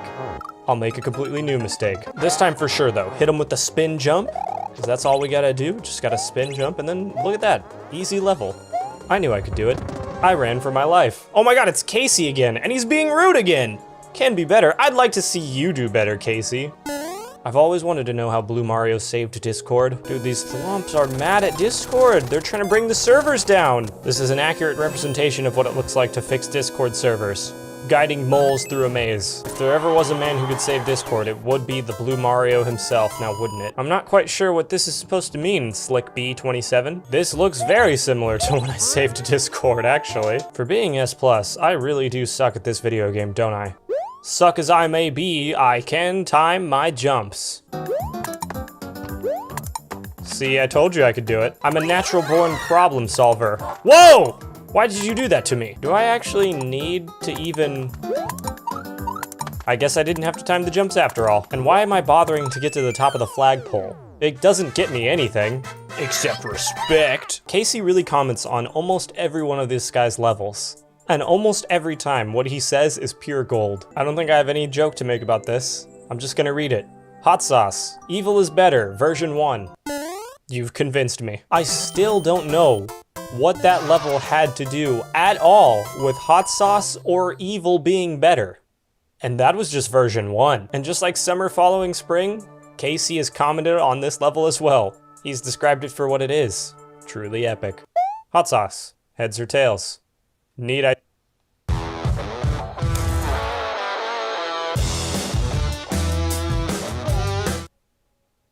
I say more? That's a good question. Does heads even exist? I don't think so. Eggy says heads can happen though, so I'm gonna have to take his or her word for it. Are you noticing a theming with these stage names? I'm gonna have to... Does heads... Hot sauce. Heads or tails? Need I say more? That's a good question. Does heads even exist? I don't think so. Eggy says heads can happen though, so I'm gonna have to take his or her word for it. Are you noticing a theming with these stage names? Because I am. Just some simple platforming, nothing too big, nothing too special, and you'll make it to the end eventually. And when you make it to the end, you become the new sauce boss. Weird flex, but okay. You become the new sauce boss. Weird flex, but okay. Sauce boss. Joe Mama's soup. Where do you come up with the best level titles of all time, Super N64? If I could just play 700 more levels like this in Endless Easy, that would be just the best scenario, because these are a great time. I don't know what's better, these levels or their comments. Tell me in the soup down below. Eventually, he's gonna run out of ways to use sauce in the title. I have to harness the power of Chef Boyardee and become the new sauce boss. It's my one true destiny. I don't really expect anybody to get this. My humor is on another level. We call it the garbage level. I was wrong. He's continued to find a way to impress me with these titles. What was the twist? Did I miss something? Literally, what was the twist? My love for the catsuit and Skip Squeaks has costed me this. Boy, do I feel your pain, brother. I'm not here to get you. Though I could easily end your life. I wonder what his love of Skip Squeaks and catsuits costed him. Because I don't feel like I paid a heavy price in this level. But hey, maybe I'm just not looking deep enough, you know? Hot garbage. Why has this enough, you know? Hot garbage. Why has this happened to me? It didn't take us long to get back to the hot sauce timeline, now did it? Classy. Stay evil. What about this was evil? That's just it! How is that evil? This man is playing What about this was evil? That's just it. How is that evil? This man is playing mental chess with my brain, and he's always 8 moves ahead. All good things must come to an end, however, and we found ourselves on the final Super N64 level, the snowball jump. And as is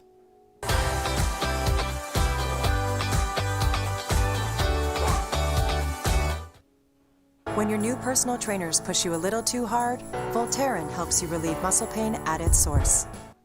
is customary for these levels, N64 level, the snowball jump. And as is customary for these levels, the title has almost nothing to do with what I actually need to do. But frankly, I wouldn't have it any other way at this point. Oh, come on, I already lost the world record for one of the trial levels? What are people watching my world record page, just waiting to swoop in at a moment's notice?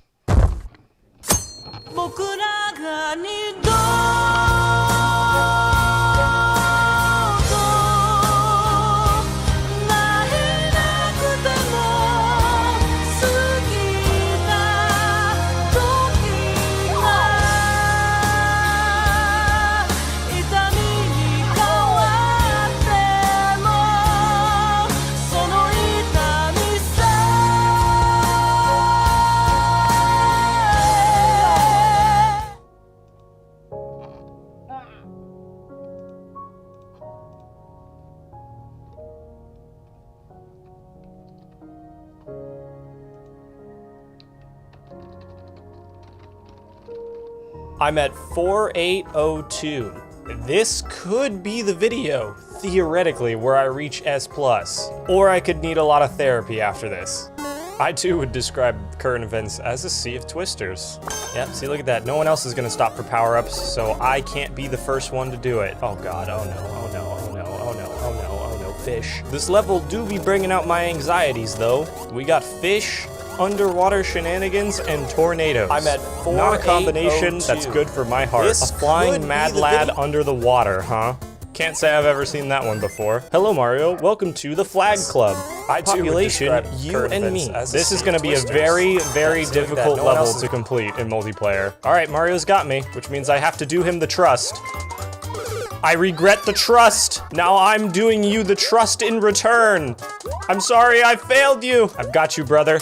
I won't let bad things happen to you. I promise. I'm not really sure what I'm supposed to be doing here, but goodbye, Mario. It's been real, brother. Where's the floor? Where's the floor? Oh no! This has been a roller coaster of emotions for me. I definitely feel like I could have won, but at the same time, I'm proud that we beat the stage regardless. Oh yeah, there's the delicious lag that I always want to have happen to me.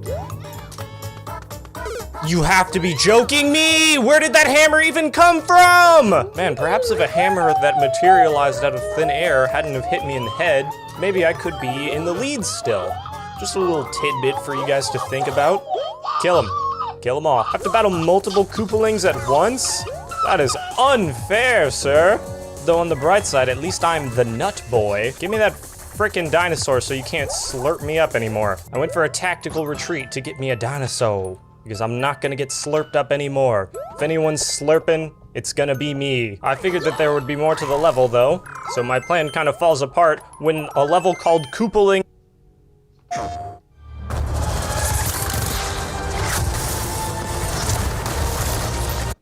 Rush is just fighting 2 of them. After 1 win and 3 losses, I have a net loss of 1 point. Please let it stop there. Swarmed, swamped, and surrounded. Pink Mario does not want any of those things to happen. Look, Blue Guy, I'm doing my best, but it's freaking dangerous out here. If I have to let you go, then so be it. I'm trying to get W's, okay? And on that note, I'll see you later, I guess. Hate this stupid swamp. Can't walk straight. Oh, thank you, Mario! Yes! Oopsies, I did not mean to catch the bomb. That was not on purpose. This is gonna require the most basic amount of teamwork, and I have a feeling that that is not gonna be very possible. Okay, you need the fire flower to get into the pipe. That is not gonna be very possible. Okay, you need the fire flower to get into the pipe, so I can't get hit by a cannonball. There couldn't be any more checkpoints, so this is gonna be a close one. Get out of my way, yes! Get the heck out of here, boy. It's my day to win. Hey, wait a minute. That on me. It's my fault I didn't grab a power-up, but it's my day to win. Hey, wait a minute. That on me. It's my fault I didn't... Heck out of here, boy. It's my day to win. Hey, wait a minute. That on me. It's my fault I didn't grab a power-up, but it's my day to win. Hey, wait a minute. That on me. It's my fault I didn't grab a power-up, but I'm not about to die, okay? I'm not moving a dang muscle. Are we fighting the Koopalings or the lag? Which is it, Nintendo? Consider this, my green brother. Let me win? Aw, you got a hold of me. That's it. Nothing I can do about that one. Ah, that hurts. That hurts bad. Cool Mario 5? More like coolmathgames.com. Sounds like a nightmare to me. I'm not gonna make that jump! Fire. My life is fire.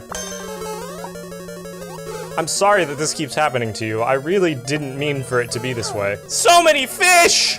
And yet, I have done it. I have survived the fish. I've conquered one of my demons. I am now ready to ascend to a higher plane of existence. One free of fish, whether they be of water or of fire.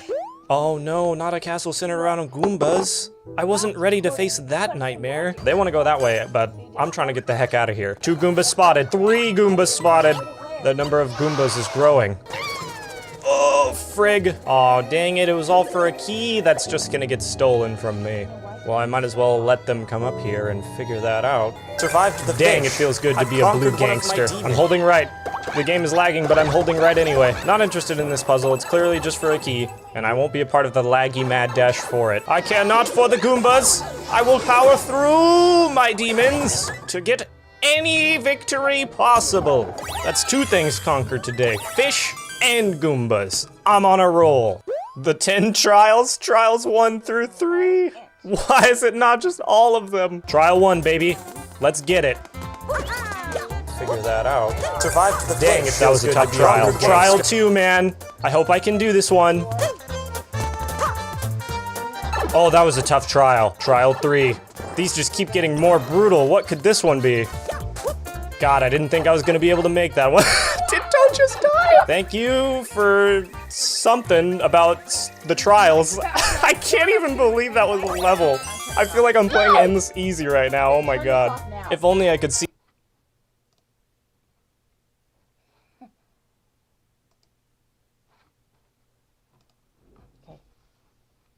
Please leave it on. Why? I won't go on it if you leave it on. You're not gonna go on it if I shut it off either. Well, I won't go on it, and I won't try to go on the N64. Why do you need to have it on? Well, because then I can continue live stream in the morning. You can. We'll talk about it in the morning. Okay. Yay!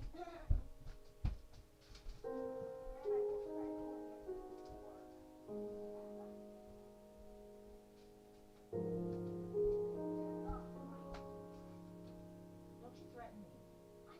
Because I can take all of the stuff away. You won't get it at all.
Goodbye, guys. I will see you in the morning.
Just gonna put on some 3